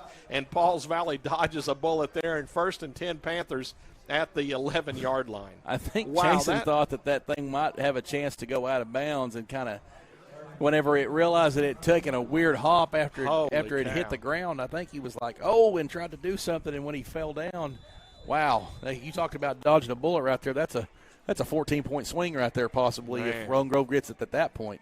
All right. Here's a Wishbone in the backfield. Handoff. Our quarterback keeps it. That's Humphrey coming out to the far side. Humphrey 20, 30, 40, and tackled at about the 43-yard line. Humphrey with a nice run. Nice faking in the backfield. Kept it himself on that counter play. Came out the backside and picks up a 1st down and 10 for the Panthers. Just like the touchdown earlier, he can pick them up and put them down. So what a great run, and able to get a little bit of momentum right here before halftime for Pauls Valley. The clock will start on the snap as Humphrey was tackled out of bounds. So Pauls Valley picks up big yardage there. Now the inverted wishbone. Diamond in the backfield. Humphrey back to pass. He wants to throw it out here. It's going to be caught out here by Jolly. Caught at the 50. Tackled inside Lone Grove territory at the 45-yard line. Nice pitch and catch. Humphrey to Jolly. 1st down and 10 for the Panthers. And a great job by Jolly right there, realizing that the contact was coming. Boy, he was the first one to initiate it, to put it down and be able to get that momentum going forward and then get out of bounds to get the clock stopped. 1st and 10, Pauls Valley at the Lone Grove 47. Coates out here to the near side. Motion this way by Derryberry. Humphrey backs in the backfield, gets hit, knocked backwards, and gets back to the line of scrimmage. Panthers need to hurry here if they want to try to get some more plays off. They do get lined up. Now we have a whistle. And what do we have here? We have a timeout taken by Pauls Valley. So Pauls Valley takes the final timeout of the first half. Lone Grove still has a couple if they would like to use them. 44 seconds left to go here in the half. It's a 22-7 Lone Grove lead. Hey, our Pauls Valley Panther Athletics game time and live stream sponsors include Seth Wadley Auto Group, Standridge Tire Pros, Con Nersha with Physical Therapy Central, First United Bank of Pauls Valley, and Pauls Valley National Bank. We'd also like to welcome Joe Don Looney with Joe Don Stump Grinding and Chris Little with Above and Beyond Pools and Spa to our live stream advertising team. Thank you, Joe Don and Chris, for helping support Panther Athletics in our live streaming program. Sponsorship of live streaming carries a cost of $10 per event.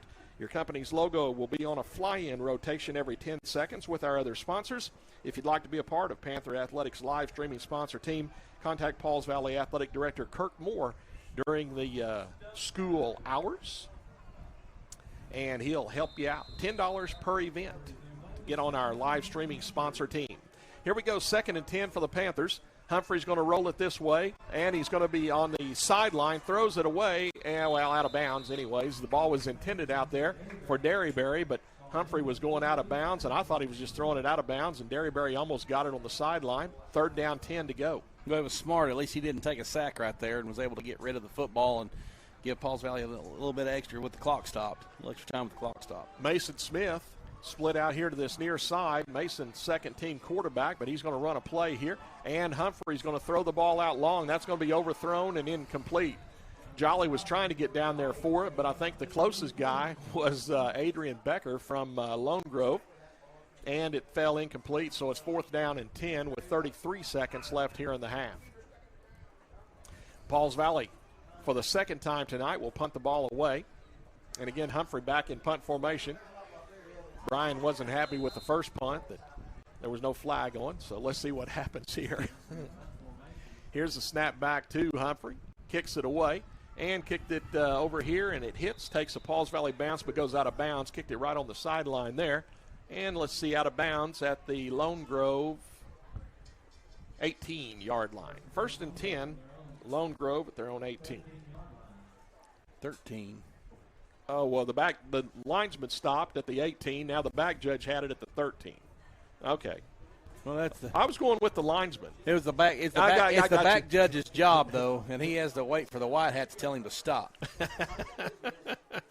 It was not the line guy's call. Gary told me once to do play-by-play. He said, just listen to me. I got it. Okay, I'll listen. 1st and 10 for the long. And it's at the 14. It's at the 14-yard line. Lone Grove at their own 14 with 27 seconds left in the half. There you go. Yeah, even though you done said 13 to everybody to begin with. Here's a direct snap to Brandenburg. He's going to throw it outside. It's going to be caught by Brown over there on the far side. Makes one miss. Brown's going to be on the Lone Grove sideline, tackled out near the 30-yard line. Looks like they're going to mark him out at about the 28, I think. I don't know how many crackback blocks that you can miss. There was a good block over there. I couldn't really tell. It's still by the letter of the law. He didn't lead with the hands, and the guy didn't see him coming. So by the letter of the law, that's a crackback block. All right, it's illegal. first down. Well, there you go. 1st down and 10, Lone Grove. And Brandenburg wants to pass again. He's going to load up and throw it down the field. It's going to be caught on the run, sidestepped at the 15-yard line, tackled right there at about the 12-yard line. The catch made by Perry going down the field on the far side with 5 seconds left in the half. Lone Grove has a 1st and 10 at the Pauls Valley 12-yard line. And Lone Grove is going to take a timeout here as the Longhorns have one timeout left. Holy cow, this thing happened quickly. Yeah, Brandenburg, boy, you talk about that senior leadership. Boy, not a senior arm right there, throws that thing, hits him in stride and was able to get down. And you have 2 timeouts left, took their second timeout and was able to at least, 5 seconds, got a good kicker, get points. Since they missed that point after, I think they might just go for a field goal here. Let's see. Now the official wants 7 seconds on the game clock. There you go. Yeah, give us a thumbs up there. This is when we need referees to bring microphones. Microphones, yes. Can you please reset the game clock to 7 seconds, please? Thank you. The old hand signals, the numbers, they work together. They work fine too. If you don't need 3 or 4, numerals up there. Yeah. Yeah. Yeah, we need. I need you to put 12 seconds back on the clock, please. 27 seconds. Well, let's see if Lone Grove wants to bring the field goal out, or if they do want to go ahead and go for the 6 here. Well, I mean, you got two. I mean, probably 2 shots to the end zone, or 1 shot to the end zone. You have a timeout. Yeah. Or they've thrown that out pattern tonight, though. That's worked well for them. So let's see. They are going to line up here with 7 seconds left, 1st and 10 from the 12. Direct snap to Brandenburg. There goes the fade into the back corner, and it's going to be caught by Brown. Did he get in the end zone? He did. Brown catches the fade to the back corner of the end zone, and the Longhorns go up 26-7, and the point after try coming. Wow. But we talked about it. That corner route right there has been there all night long, and with the size advantage that the receivers have on the edge there, it's a great job of just Lone Grove takes their 3rd time out. They want to talk about this 2-point conversion play. Brian, think about it, though. At the 14-yard line, they throw the slip screen to the wide receiver. Down the sideline he goes for about 20. Then they throw the go pattern that's complete, that Brandenburg lays it right in there. And then, bam, the back corner fade back there. Yeah. They're 3 plays. They're a very good high-powered offense with a good quarterback running this thing. Yeah, 86 yards. They started at the 14. 86 yards in 3 plays. Started with 27 seconds left to go. And they score as the first half ends. So the 2-point conversion play, and then we'll have the official end of the first half. So Lone Grove wants to go for 2 here to try to get that point back they missed earlier. Probably wouldn't surprise me if they just go back right back the same play they had. They just ran for the touchdown. Well, I'd watch Robinson here. Yeah. I mean, they very well. I'm just saying it wouldn't surprise me. Yeah, I understand. All right, here comes the gun and 1. 2 receivers to the far side, 1 to the near side. Brandenburg going to hand off to Robinson right up the middle. He cracks up there. The Panthers push him back and keep him out of the end zone. The 2-point conversion try is no good. Great effort by the Panther interior defensive line. So we have come to the end of the first half of play, and your score is Lone Grove 26, Pauls Valley 7. Well, we have the Palm Squad getting ready to do their dance routine. We'll have the band out there as well. So lots of halftime. We're going to go ahead and plug in our halftime microphone and see if we can get the halftime on here. So we'll be back with the second half in just a little while. Again, halftime score is Lone Grove 26, Pauls Valley 7.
I don't think they're ready for this one.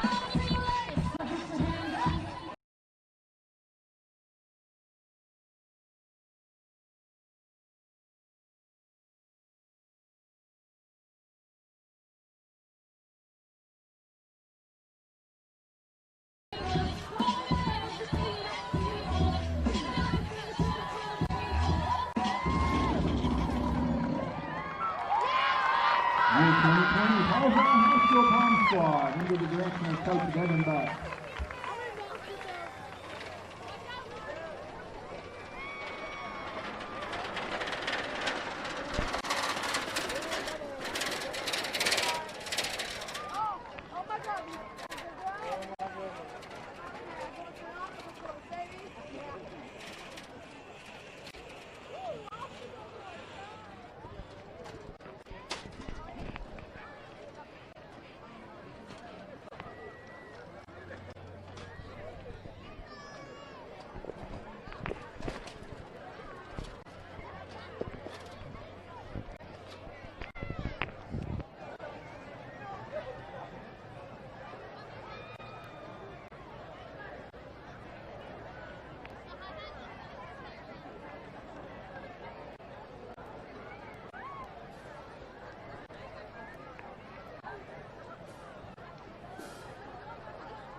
Lolo, I have your tape. Ladies and gentlemen, under the direction of Drew Etheridge and Assistant Director Hannah Wilson, and under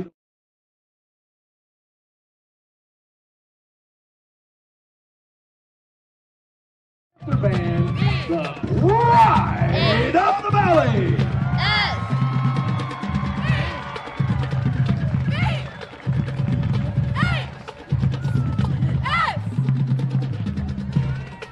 You need me to help you after this?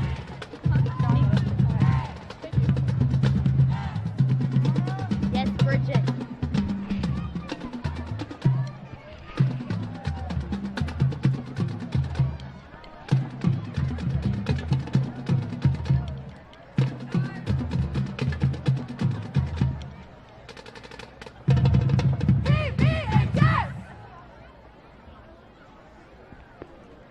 Tonight, the Pride of the Valley brings you a song made popular in 2019 by the Canadian singer-songwriter The Weeknd, peaking at number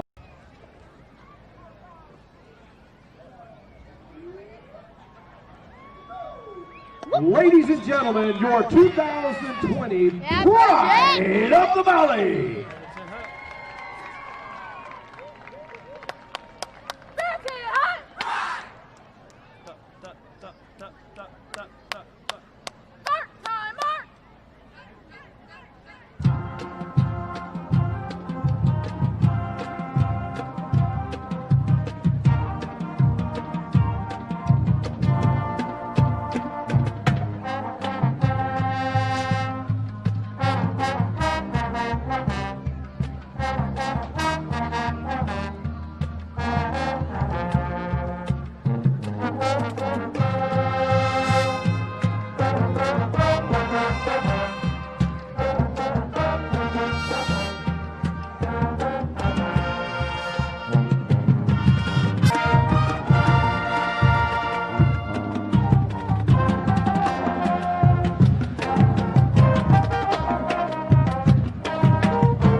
Morning, Josiah. Yeah, that's fine. All right, we all set? Yep, here we go. Dun, Come on, Bridget. dun, dun, dun, dun, dun. Mark! Time! Mark! Up, two, lots of air.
presenting the 2020 Paws Valley Theater Band, Pride of the Valley.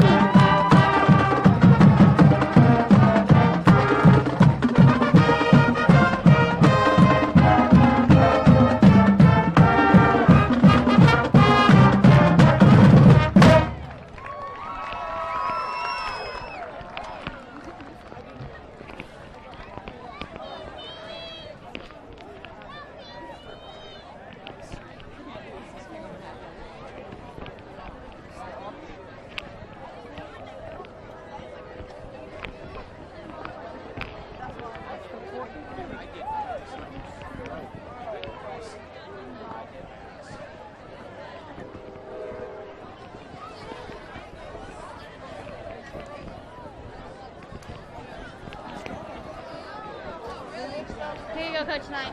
Thank you so much.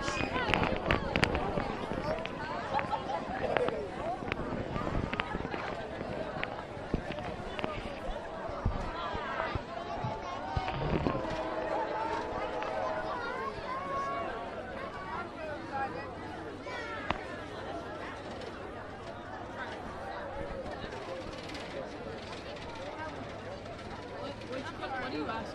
Exactly what y'all gave me. Like a piece, because the series on the Western Are we still hot? Are we still good?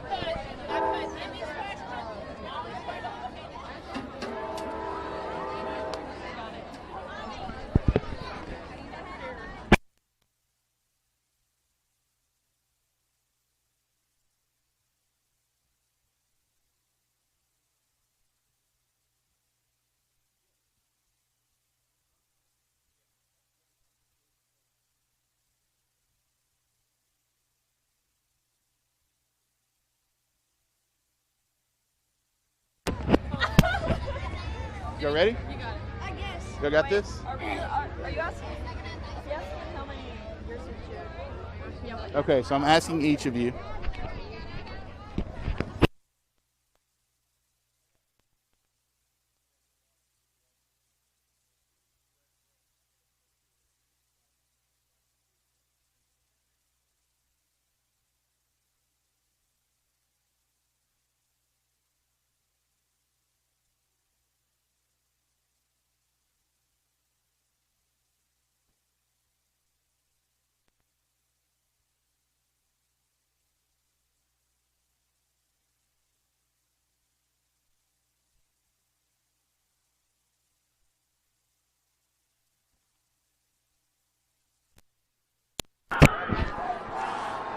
All right, we're live down here on the sidelines tonight, and we're going to get some interviews with some of our Panther cheerleaders down here on the sidelines. Girls, wave at the camera up there.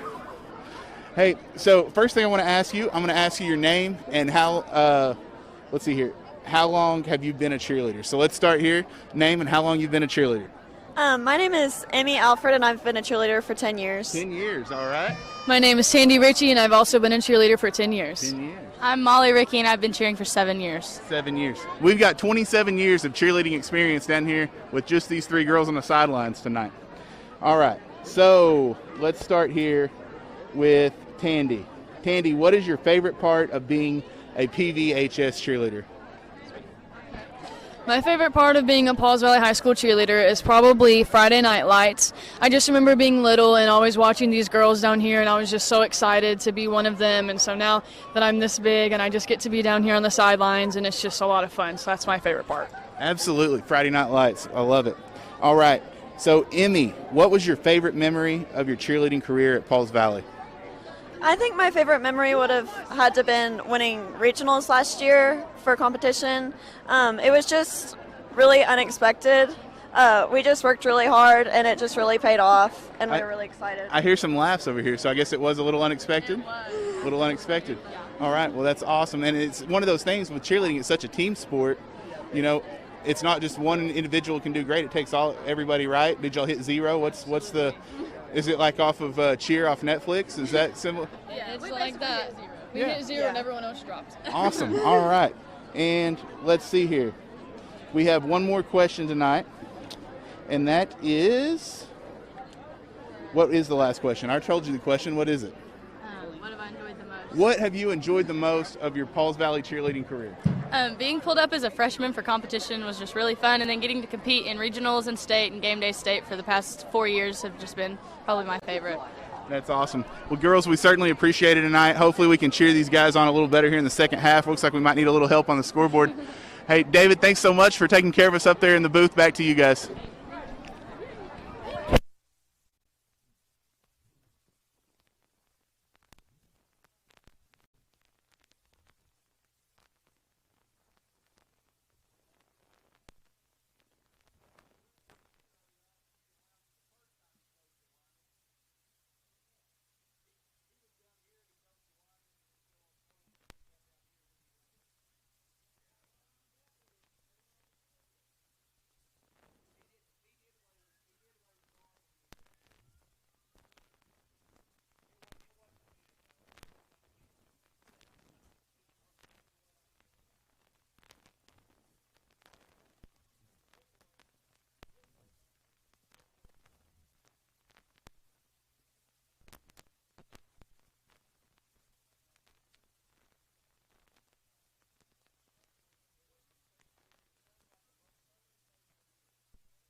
We are back here at Thompson Field, Wacker Park in Pauls Valley. Tony Malaska, Brian Carr with you for the broadcast of Pauls Valley football. Halftime, Lone Grove 26, Pauls Valley 7.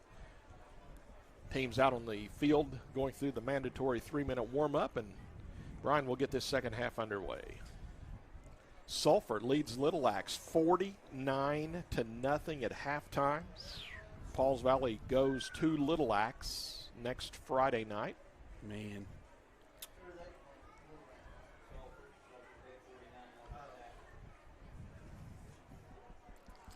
Let's see. Listen, Joey. Lindsay leads Colgate 26-13 in the second quarter. Yep. I started to ask 15, if we got to go. Plainview 14 at half. I started to ask if we got to go there, but I forgot that was a non-district game last week. I thought we got to go to Colgate and play, or Colgate's got to come here. I thought they were in a different class. What are you talking about? What you talking about? 2A. Elmore City Purnell leads Healton 14-0 in the second quarter. That is the biggest dome on a football field I've ever seen. Crown. Dome. I didn't know there was a dome. Oh, I'm sorry. I mean the crown in the middle of the field at Colgate. That is the tallest crown in the middle of a field I have ever seen. Good thing about it is water doesn't stand on that thing.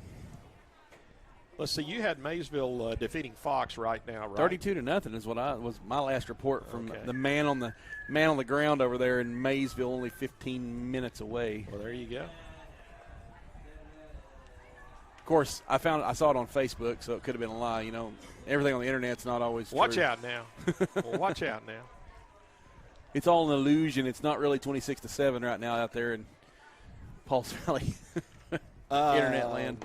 Tell you what, Lone Grove got it started early, just 33 seconds into the ball game. Lone Grove kicks off to begin the game, and Pauls Valley muffed the kickoff. It was high and short, and The Panthers couldn't catch it, and Lone Grove recovered, and a 10-yard touchdown run by Cooper Robinson. Point after by Jackson Lee, 11:27 left first quarter, 7-0 Lone Grove. And then it was an 11-yard touchdown run by Braxton Sparks. Lee added the point after, 26 seconds left to go in the first quarter. It was 14-0 Lone Grove. And then with 8 seconds left in the first quarter, Justin Humphrey got loose for Pauls Valley, a 70-yard touchdown run. The point after was added by Luis Mendez. It was 14-7 Lone Grove at the end of the first quarter. The 5-yard touchdown pass from Brandon Berg to Cale McLean. Point after, no good. 1:10 left second quarter, 20-7 Lone Grove. Pauls Valley punched the ball away to Lone Grove with 27 seconds left in the half. Lone Grove got the ball at their own 14. Took them 3 pass plays, and they finished with a 12-yard touchdown pass from Brandon Berg to Malik Brown. The 2-point conversion no good, so with no time left in the second quarter, it was it's where we're at now. Lone Grove 26-7, and the Longhorns will get the ball to begin the second half as Mendez has it teed up on the north 40, kicking toward the south. And here's the deep onside coming this way, and Lone Grove signals fair catch. They take it in, and Pauls Valley tackles him, so that'll be a 15-yarder against the Panthers, and Lone Grove will have the ball 1st and 10 in Pauls Valley territory. Well, it was a great deep onside, too. I mean, they put it up there perfectly where if the guy, if he either muffs it or if it hits the ground, they're in good position, had enough guys around the football, but then just kind of a goofy move right there. He's waved fair catch. They've got whistles blowing, and we just decided we're going to go tackle him, so our kickoff not very smart guys weren't looking for the fair catch. They were intent on getting to where the ball was coming down, and unfortunately they and you give him even better field position here. Yeah. So 1st and 10 Lone Grove at the Pauls Valley 40-yard line. Only 2 penalties against Pauls Valley tonight, 20 yards, only 3 for 40 against Lone Grove. So we're back at it with Brandon Berg back there with the running back Robinson. Fumbles the ball, and the Panthers try to get on it again. They had 2 guys on it, and Lone Grove got it back. Pauls Valley had 2 guys grab that football, but it's got away from them, and Lone Grove was able to get it back after a 3-yard loss, 2nd down, 13. Well, that's twice tonight. Yeah, but let's look at the positive. They got a loss for yards right there, and they did a great job of getting into the backfield and stopping them before they were able to get down like they've been doing most of the night. 2nd down, 13. Brandenburg hands it off to Robinson, straight up the middle, stutter step, now outside to the far side. Chronister grabs him and hangs on and throws him down. And let's see, the ball might have come loose again, but Lone Grove has it. Yeah, but you've also got a penalty down there, and a penalty flag. I think I saw it. Either that or it was a beanbag. I'm not real sure which. Pauls Valley is signaling football, our football. I don't know if they're meaning Pauls Valley recovers a fumble or if there's a penalty against Lone Grove. The officials, they Pauls Valley ball. The Panthers did get the fumble recovery. So late in that run, there was the ball that squirted loose from Robinson, and Pauls Valley recovers over on the Lone Grove sideline. Yeah, but it looked like there was a flag. I guess maybe he grabbed his flag thinking that it was the beanbag. 1st down and 10, right. Pauls Valley at the 27-yard line. Doesn't matter. We got the football now. Let's go down there and let's drive down and get a touchdown here. Here we go. Pauls Valley in the diamond formation. Direct snap to Humphrey. Hands off to Weileman, and he's tackled right up the middle there. And we have lots of whistles here. And I think the official's going to run in and say something to one of the Lone Grove players. Say, don't do that again. Our linesmen and head linesmen have flipped sidelines, second half as well. Here comes Pauls Valley, 2nd down and 10. Diamond formation in the backfield. Motion by Derryberry this way. Humphrey's going to keep it himself behind blockers, and Lone Grove runs to the ball well, tackles Humphrey right at about the 29-yard line, so it's going to be 3rd down and long for the Panthers. 3rd down, 8 to go. Got the ball at the 29. Need to go to the 37 for the 1st down. By the way, I had 12 in the first half for Lone Grove and 9 for Pauls Valley as far as first downs go. Diamond in the backfield, split receiver near side. Humphrey back to pass, going to throw it outside. Caught by Jolly right on the sideline, and out of bounds he goes. And he's going to be, it's just be a short gain, just a couple there. It'll be 4th down for Pauls Valley, and still about 6 to go.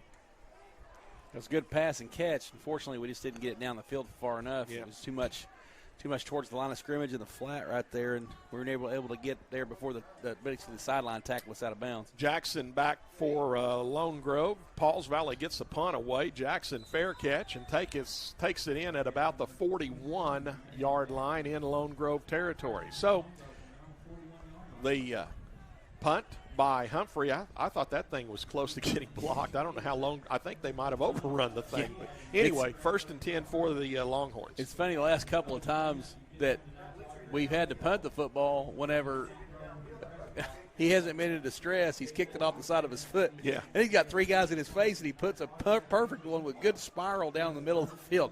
I don't get it. Yeah, I understand. Brandenburg, the quarterback, and Robinson will be to his left in the gun and 1. The blocking back McLean behind the right side of the line. Handoff up the middle to Robinson. Both hands on the ball this time, and is tackled across the 45 at the 46. On the tackle for Pauls Valley, Patchell there, and also Caden Black for the Panthers. 2nd down, 5 to go for the Longhorns. Gun and 1 in the backfield. Hand the ball off, and nope, it's a Brandenburg pass, wide open, in stride, 10-5, touchdown, Lone Grove Longhorns.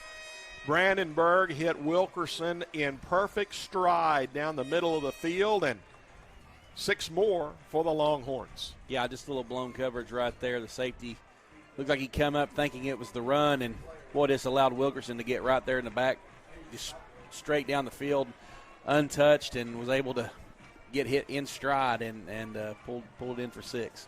32-7, Lone Grove, and the point after try coming. Snap is back in good shape. Kick is up, and this kick splits the uprights. Got a little talking going on out there on the field. McClanahan and Jolly visiting with each other. Timeout with 9:30 left to go here in the 3rd quarter. Lone Grove ups their lead now to 33-7 over the Panthers. Jolly getting a little bit of a talking to off when he came off the field by one of the coaches down there after going over pretty much to the Lone Grove sideline and having that talk, like as you so eloquently put it. Jolly was coming off the corner hard there, and the near corner angling toward that Lone Grove sideline and just kind of kept his momentum going over toward that way a little bit. Well, your Pauls Valley Panther Athletics game time and live stream sponsors include Pauls Valley National Bank, Standridge Tire Pros, Con Nerschel with Physical Therapy Central, Seth Wadley Auto Group, and First United Bank of Pauls Valley. We'd like to welcome Joe Don Looney with Joe Don Stump Grinding and Chris Little with Above and Beyond Pools and Spa to our live stream advertising team. Thank you to Joe Don and Chris for helping support Panther Athletics and our live streaming program. Sponsorship of live streaming carries a cost of $10 per event. Your company's logo will be on a fly-in rotation every 10 seconds with our other sponsors. If you'd like to be part of Panther Athletics' live streaming sponsor team, contact Pauls Valley Athletic Director Kurt Moore during the school hours. Jolly upended on the kickoff return at the 25-yard line, so 1st down and 10 for the Panthers. We appreciate all of our game time and live stream sponsors, and again, just $10 per event if you'd like to get involved with that. Well, Pauls Valley was 3 and out on the first drive of the second half. Let's see if we can get something going on the second drive of the second half. Split receiver Coates on this near side. Tight end is Fabella on the far side. Humphrey straight back to pass. He loads up, going down the field for Jolly. There's bumping, and a penalty flag is thrown. And Derek Adams for Lone Grove shaking his head as he kind of cut Jolly off on the pattern. And it's 15 against Lone Grove on the pass interference call. Well, that's twice that we've gotten big pass interference right there. One of the first on the first attempt on 4th down in the first half, and then right there, he just Jolly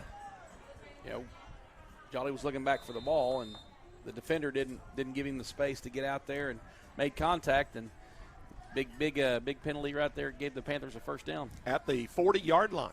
Direct snap to Humphrey, and Justin's going to keep it and be tackled in the backfield. First one back there for Lone Grove was McKenzie, and then he had some help. And Justin tackled for a couple of yards lost. Second down, 12 to go for the Panthers. Almost a 3-yard loss there. Clock rolling, 8:50 left to go here in the third quarter. Lone Grove with the 33-7 lead over the Panthers. Diamond in the backfield, split receiver near side, tight end far side. Humphrey runs the option, pitches it far side to Jolly. He has to lower his shoulder and then tackled at the 35, so that's another loss of a yard or two. It's going to bring up third down, and now about 15 to go. Ball back at the 35. Pauls Valley started at the 40 after the pass interference call against Lone Grove, so 2 plays minus 5 yards, and third down 15. That Lone Grove defense very aggressive right now against that Panther offense. Humphrey fakes it, going to roll it to the right side. He's being rushed, tries to stiff arm, tries to get away, can't do it. Thrown down at about the line of scrimmage. 32 back there, Derek Cox for Lone Grove would not let Justin Humphrey get away from him. Fourth down, 14 to go for the Panthers. Yeah, Justin.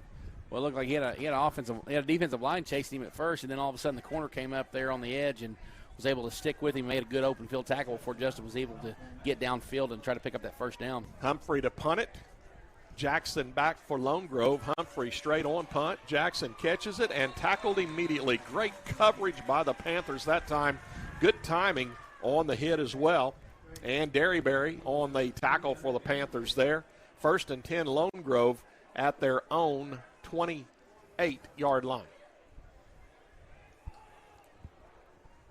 Lone Grove up 33-7 with 7:24 left to go here in the third quarter. Again, homecoming, all-school homecoming for Pauls Valley tonight. Emma Long, the queen. Chasen Jolly, the king. That homecoming held at 5:30 this evening before our kickoff of the ball game. That's Brandenburg handing the ball off. And tackled right at the 30-yard line is Robinson.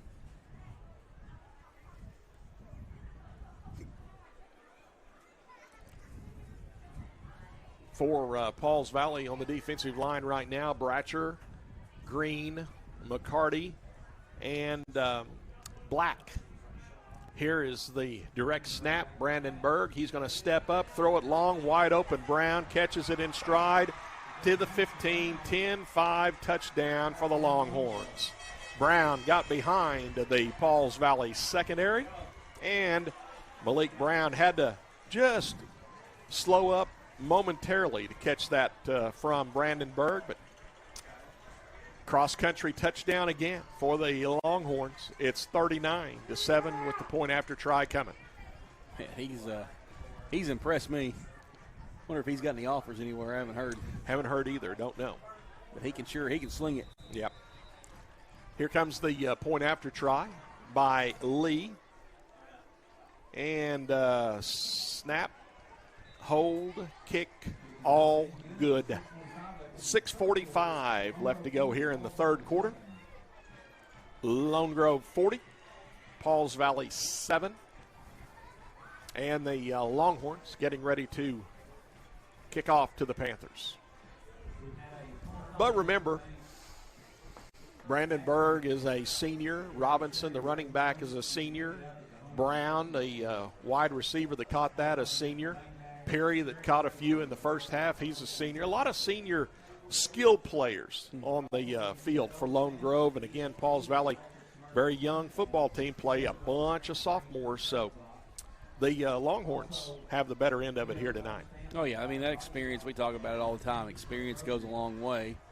And what they lack in size at times, they, like you said, they gain in skill position, and they're fast. They're good and they're quick. They're fast. They can get down. Obviously, they've shown it all night long. They've been able to get down the field in those streaks, and that's something that the coordinators from Lone Grove have really seen, and they can do that. The kickoff coming for Lee.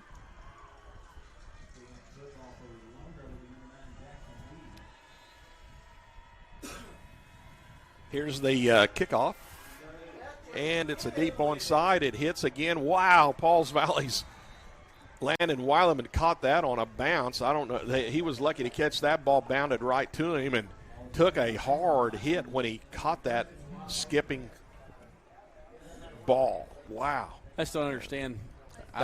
Just let that thing bounce. It goes everywhere. No, that's not what I was That's not what I was alluding to. What I was alluding to is kind of like what the coach from Bray-Doyle was griping about us last night, or griping about the coach, and they're kicking onside when you're up as much as you are. I don't understand why Lone Grove's continue to kick. I don't care how many points you want to put on the board. It's 40-7 right now. Just kick the ball down the field and let them get it. Well, the Panthers are in the wishbone. Coach comes over to see what the play is. Now he'll split out to the far side. Humphrey going to hand the ball off to, is that Del Toro? Yes. Yep, Isaiah cracks to about the 31-yard line. So that's a nice run for Isaiah. About 9, I think, there. Let's give him 8. Let's go 2nd down 2 to go for the Panthers. 6 minutes left to go here in the third quarter. By the way, just notice the white hat wound it after the kickoff there. So yeah, not on the snap. Almost a running clock here. Here's the handoff to Landon Weileman, and he fights to the 35-yard line, and that'll be a Panther 1st down and 10. The first down of the second half for Pauls Valley. 5.5 left to go here in the third quarter. 40-7 Lone Grove. Panthers stay wishbone. Del Toro, the fullback, going to get the handoff right side. Fumbles the ball, but he got back on it. He left the ball on the ground, but he dove backwards and said, right there it is, let me get back on it. Picked up 2. So he had about 3 or 4 until he had the ball knocked away from him, and then picked up 2. So it's 2nd down 8 to go. Well, the most important thing is he got back on it. Yes. That is the most important thing. He knew that he didn't have the ball, so he looked backward to find it. Yeah. There it was. I put you there, didn't I? I Yes. guess I need to pick you back up. Coates out to the far side. Tight end on the far side. Wishbone in the backfield. Humphrey's going to keep it himself right side. And tackled at the 40-yard line. Cut in and ran into Caleb Cryer, the senior backer for Lone Grove. Nice catch by the umpire there. One-handed. Oh, yeah. Stuck. By the way, this officiating crew, the umpire not behind the defense, out where the college and pro umpires are nowadays. Yeah, he's doing this whenever they're in the open field, way back behind, but whenever they get closer to the goal line, he's getting in normal position. Here's the wishbone for the Panthers. Quarterback counter, and nothing doing that time for Justin. Stacked up right at the 40-yard line, so it's going to be 4th down for the Panthers. 4th and about 5 to go. And really standing there, you actually have a better advantage on catching holding. I don't know what it is, but you're not in, the pile of melee. You're at an angle, and you can see holdings and stuff a lot better. Here's the Panthers going for it here on 4th and about 5 from the 40. Need to go to the 45 for the first down. Pauls Valley goes on a long count. Lone Grove flinch, but the officials said not into the neutral zone. So Pauls Valley will look over to the sideline, and Coach Raper is going to call a timeout. And he does call the timeout. 3:21 left to go here in the third quarter. It's a 40-7 Lone Grove lead. And Pauls Valley uses their first timeout of the second half, so they have 2 left to go. Panthers wanted to try to draw those Longhorns offside, and Lone Grove would not oblige. They did a good job of holding their water. They flinched a little bit, like you said, but they never got in the neutral zone. Yeah. See Lone Grove's Coach Osteen over there visiting with the White Hat. I don't know if they're talking about what's going on this weekend or if he's griping about something. I don't know how you can gripe a lot about things when you got 40-7 lead right now. Just getting some something explained. Yeah, we've been in the middle of those explanations. The coaches get a little little heated, a little animated. Let's see. Pauls Valley lines up in the wishbone, so Panthers look like they're going to go for it from their own 40 on a 4th and 5 call.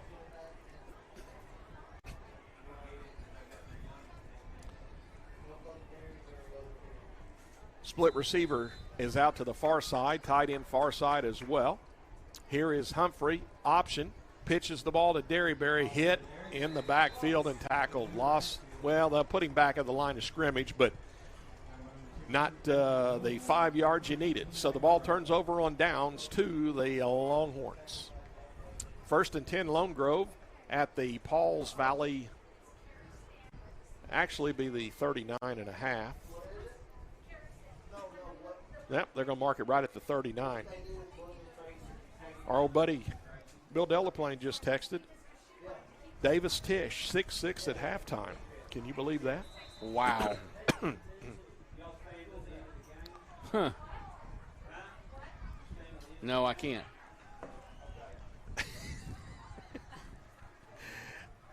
Gun and one in the backfield.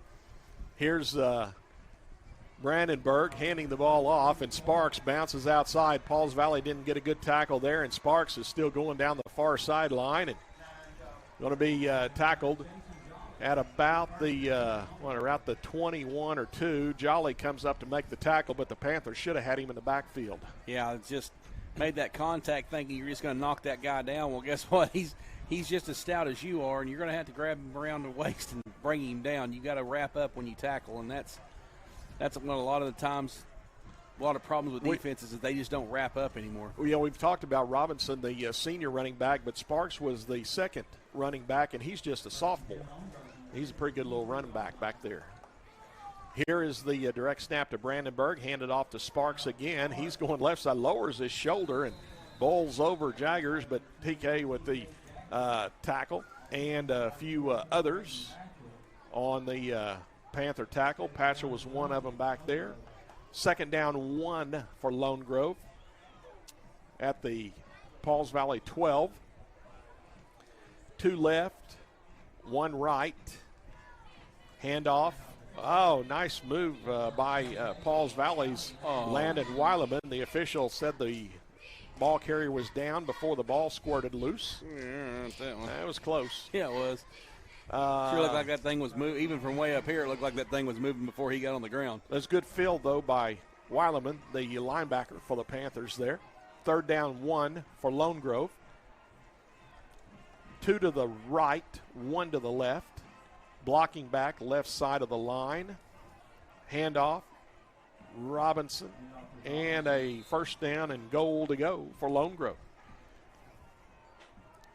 Jolly on the tackle, along with Mendez. Ball at the Pauls Valley 8, 1st and goal. Longhorns getting the play signaled in from the sideline. Brandenburg with Robinson to his right. Counter play in the backfield. Robinson to the goal line. Touchdown for the Longhorns. Right side, countered back to the left, and then in the end zone for the 6 for the Longhorns. Lone Grove pushes their lead to 46-7 with the point after try coming. Well, it's running the football. There ain't nothing you can do to stop. They ain't been able to stop them. So here's the point after try by Cox. Jolly runs across the line of scrimmage, so it'll be half the distance against the Panthers. Does Lone Grove? They're going to decline it. They don't want to get any closer. They're right in the center of the field anyway with the point after, so it really doesn't matter a whole lot. Here comes Lee. with the point after. Snap back, ball down, kick up, kick good. 47-7, Lone Grove with 37 seconds left to go here in the third quarter.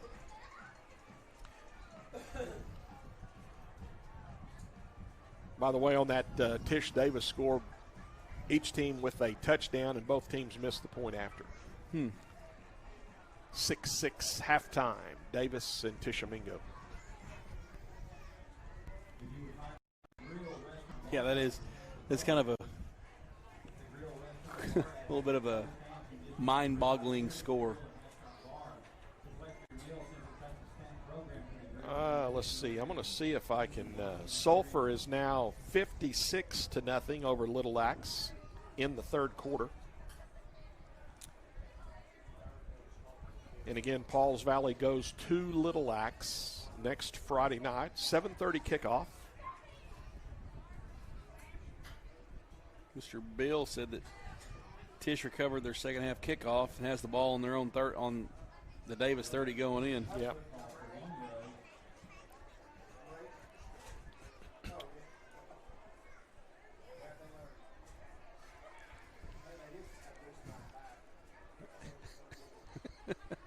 My little niece and nephew down there. There you go.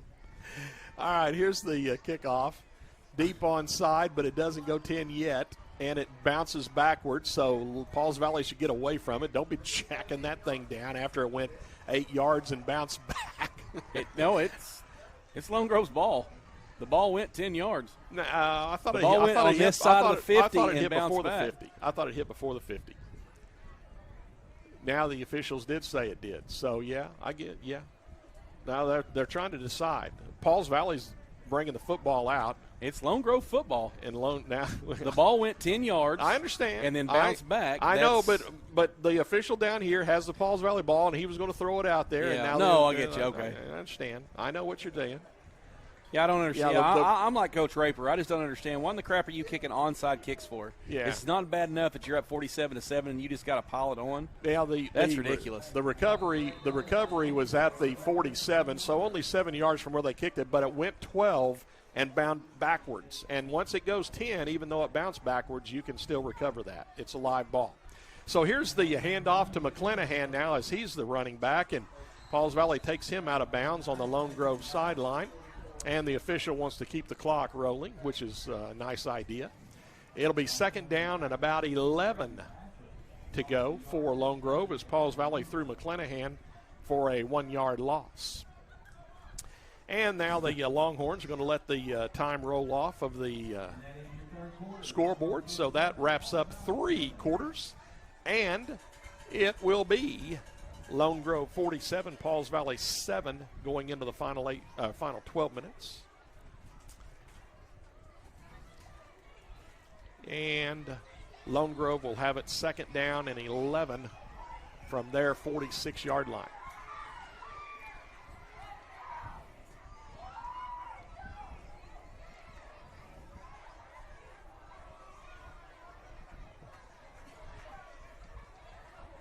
Pauls Valley cheerleaders firing some T-shirts into the stands.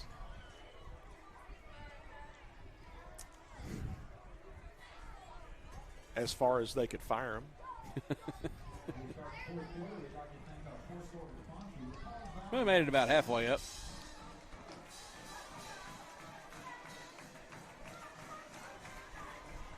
Let's see, for Lone Grove,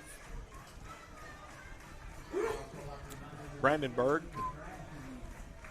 the quarterback, and Sparks, the running back this time. 2 receivers to the left, 1 to the right. And handed off to Sparks right up the middle. And thrown backwards after a couple of yard gain. Barahona on the bottom of the pile for the Panthers. I saw McCarty and Patchell on the tackle. Cudjoe out there as well. Third down, 9 Longhorns at their own 47-yard line. 2 right, 1 left, gun and 1. Inside handoff. Sparks got a first down. Well, close to it, depending on where they mark the ball. McCarty rode him down from behind, and just enough for a first down and 10 for the Longhorns.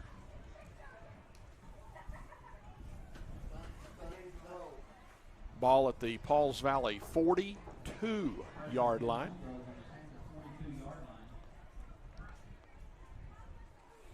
(47-7) Lone Grove. 10:35 left in the game.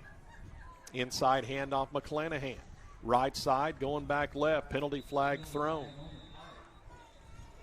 Brian's been looking for a flag all night over there on that corner, but finally got one. Got a hold over there?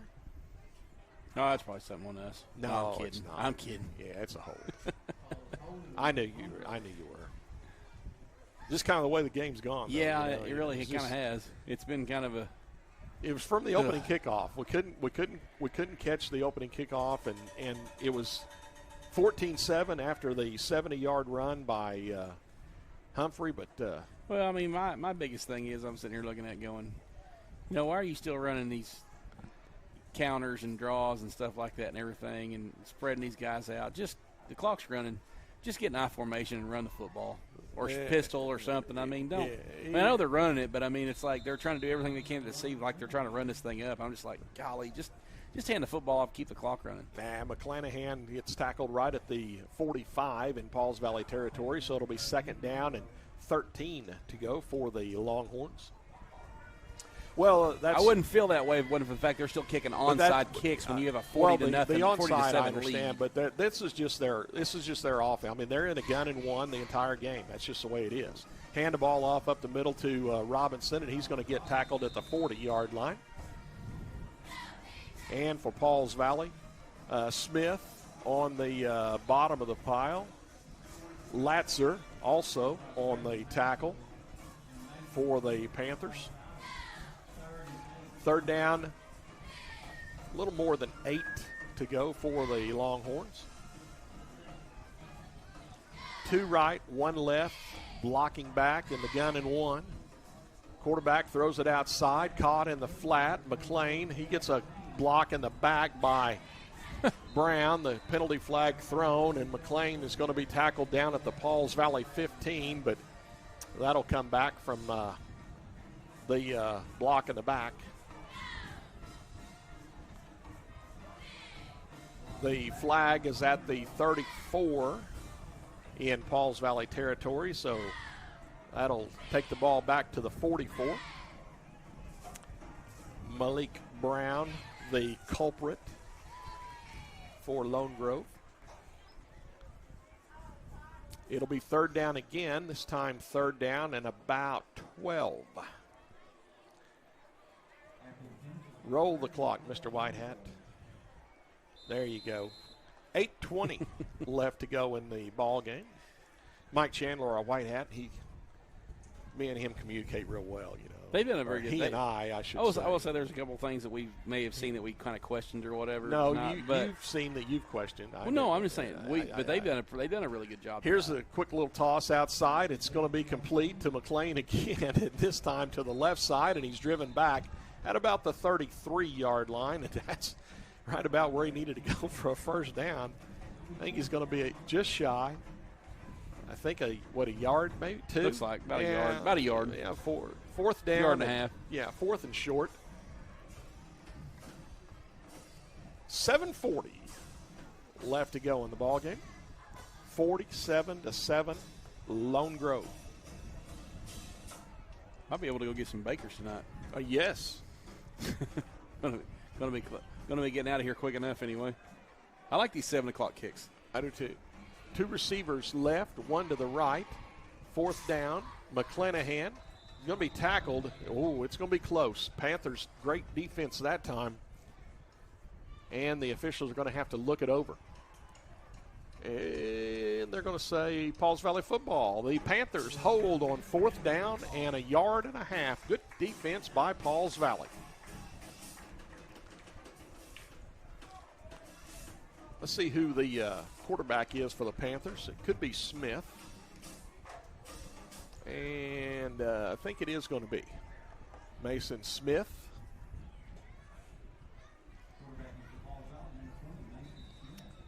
And we have a whistle timeout by Lone Grove as they want to get their substitutions on the field.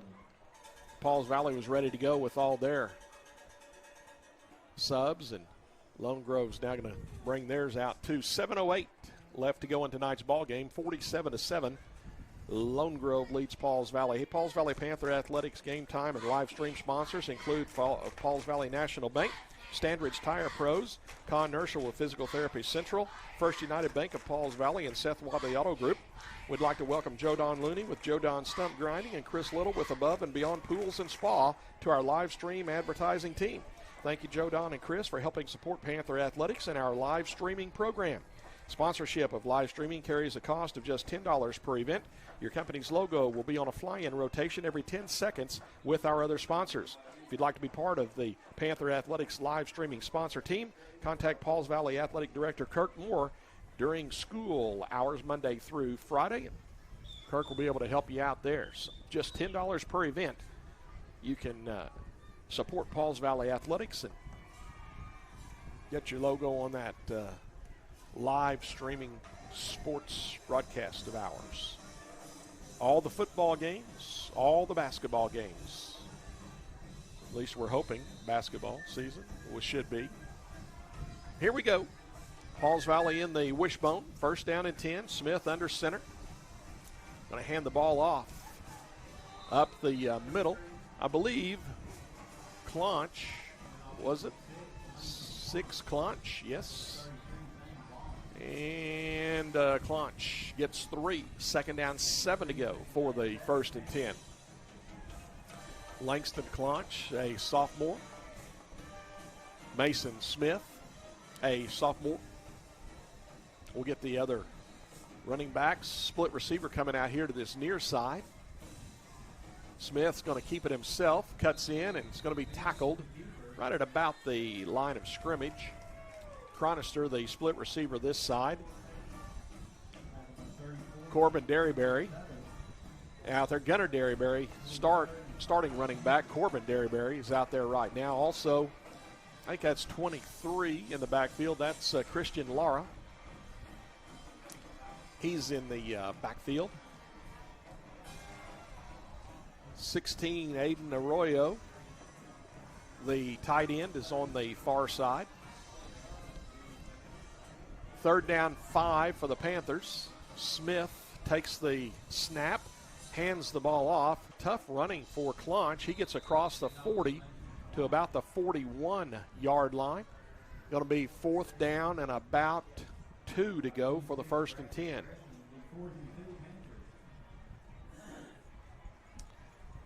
Pauls Valley at their own 42-yard line. And let's see. Coach wants to run the punt team out. Now, Pauls Valley's going to go for it here. Clock rolling, 5:10 left in the game. 47-7 Lone Grove.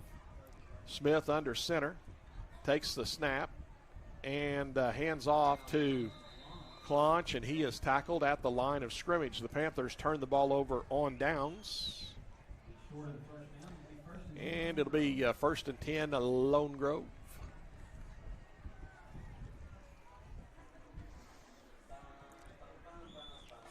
Lone Grove at the Pauls Valley 42. 4:57 left in tonight's ball game.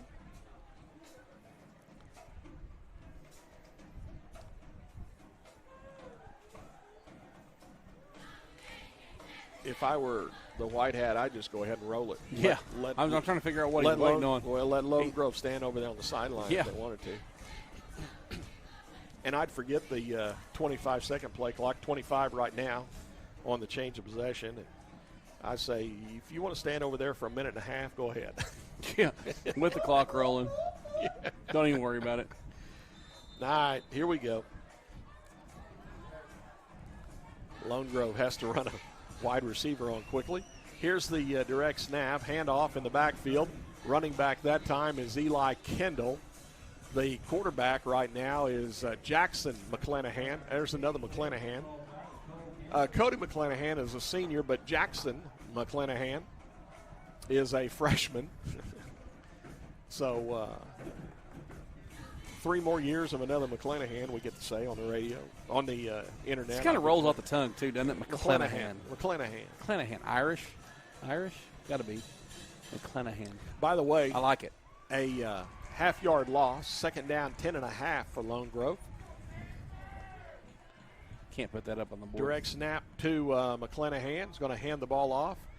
Far side, another running back. That's Braxton Gresham. And Gresham is going to be tackled inside the 40 and around the 39-yard line. Third down 7 for the Longhorns. 3:45 left to go in the contest. Lone Grove up by 40, 47-7. Longhorns split 2 receivers this way. 1 to the far side, gun and 1 in the backfield. McClanahan hands off up the middle, hitting the stone wall as Gresham and Pauls Valley rides him down. Michael Hammonds, one of the tacklers, with some other buddies of his. 4th down 5 for the Longhorns.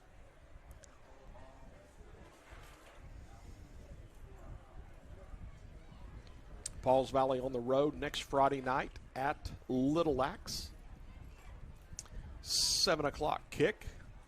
Lone Grove at home next Friday night to the Kingston Redskins. Handoff, McClanahan to Gresham, and he's tackled inside the 20, inside the 35 at about the 33. And it'll be 1st down and 10 for the Panthers as Pauls Valley holds on downs. Lone Grove needed 5, got 3 on 4th down. 2.5 left to go in the ball game. 47-7. Lone Grove. Pauls Valley with the football. Smith under center. Will keep it himself. Inside or outside the 35, tackled at about the 37-yard line. Nice 5-yarder for Mason. 2nd down, 5 to go. Nielsen is an update. 14-6 Davis, starting the 4th quarter on an 80-yard drive. There you go. Wishbone in the backfield, split left, tight right. Smith hands off in the backfield. Running back gets stoned. Lara tackled back at about the 37. 3rd down and about 6 to go for the Panthers.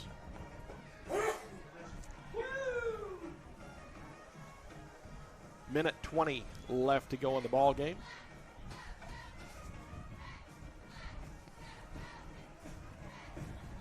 (47-7) Lone Grove. Wishbone in the backfield. Smith under center. Going to keep it himself left side. Tries to cut in, but tackled back at the line of scrimmage. Grabbing a hold and not letting go for Lone Grove was Sam Harris. It will be 4th down and 6 for Pauls Valley.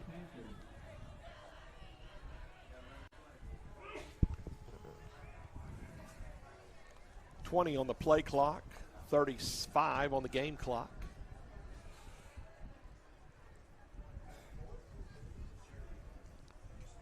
Panthers in the wishbone.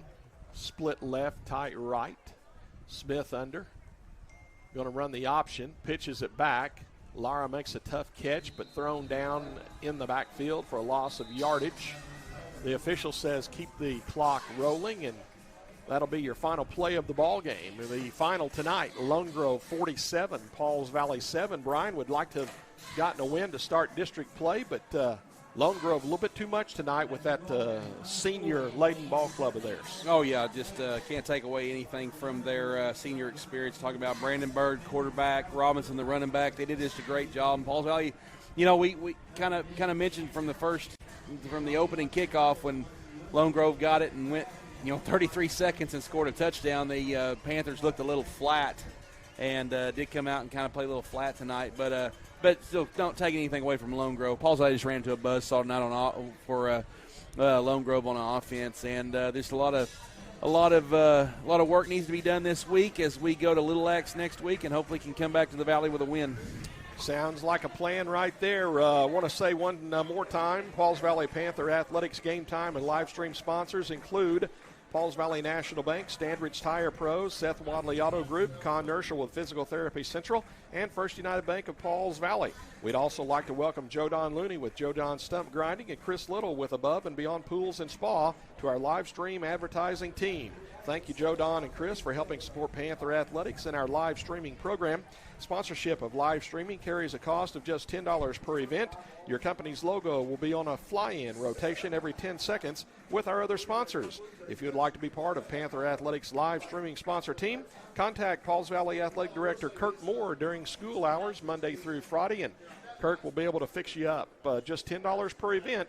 Can be one of our live streaming sponsors and support Pauls Valley Athletics. That'll wrap it up from Pauls Valley tonight. Final score for the final time, Lone Grove 47, Pauls Valley 40. For Brian Carr, for David Rodriguez, our camera operator, for Brett Knight, who sets all this stuff up, and for Pauls Valley Football, I'm Tony Malaska. Good night, everyone. Good night. Joe Don Stump Grinding.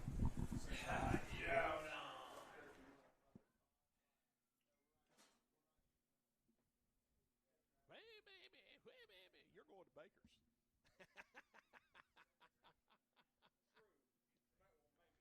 Yeah, there you go.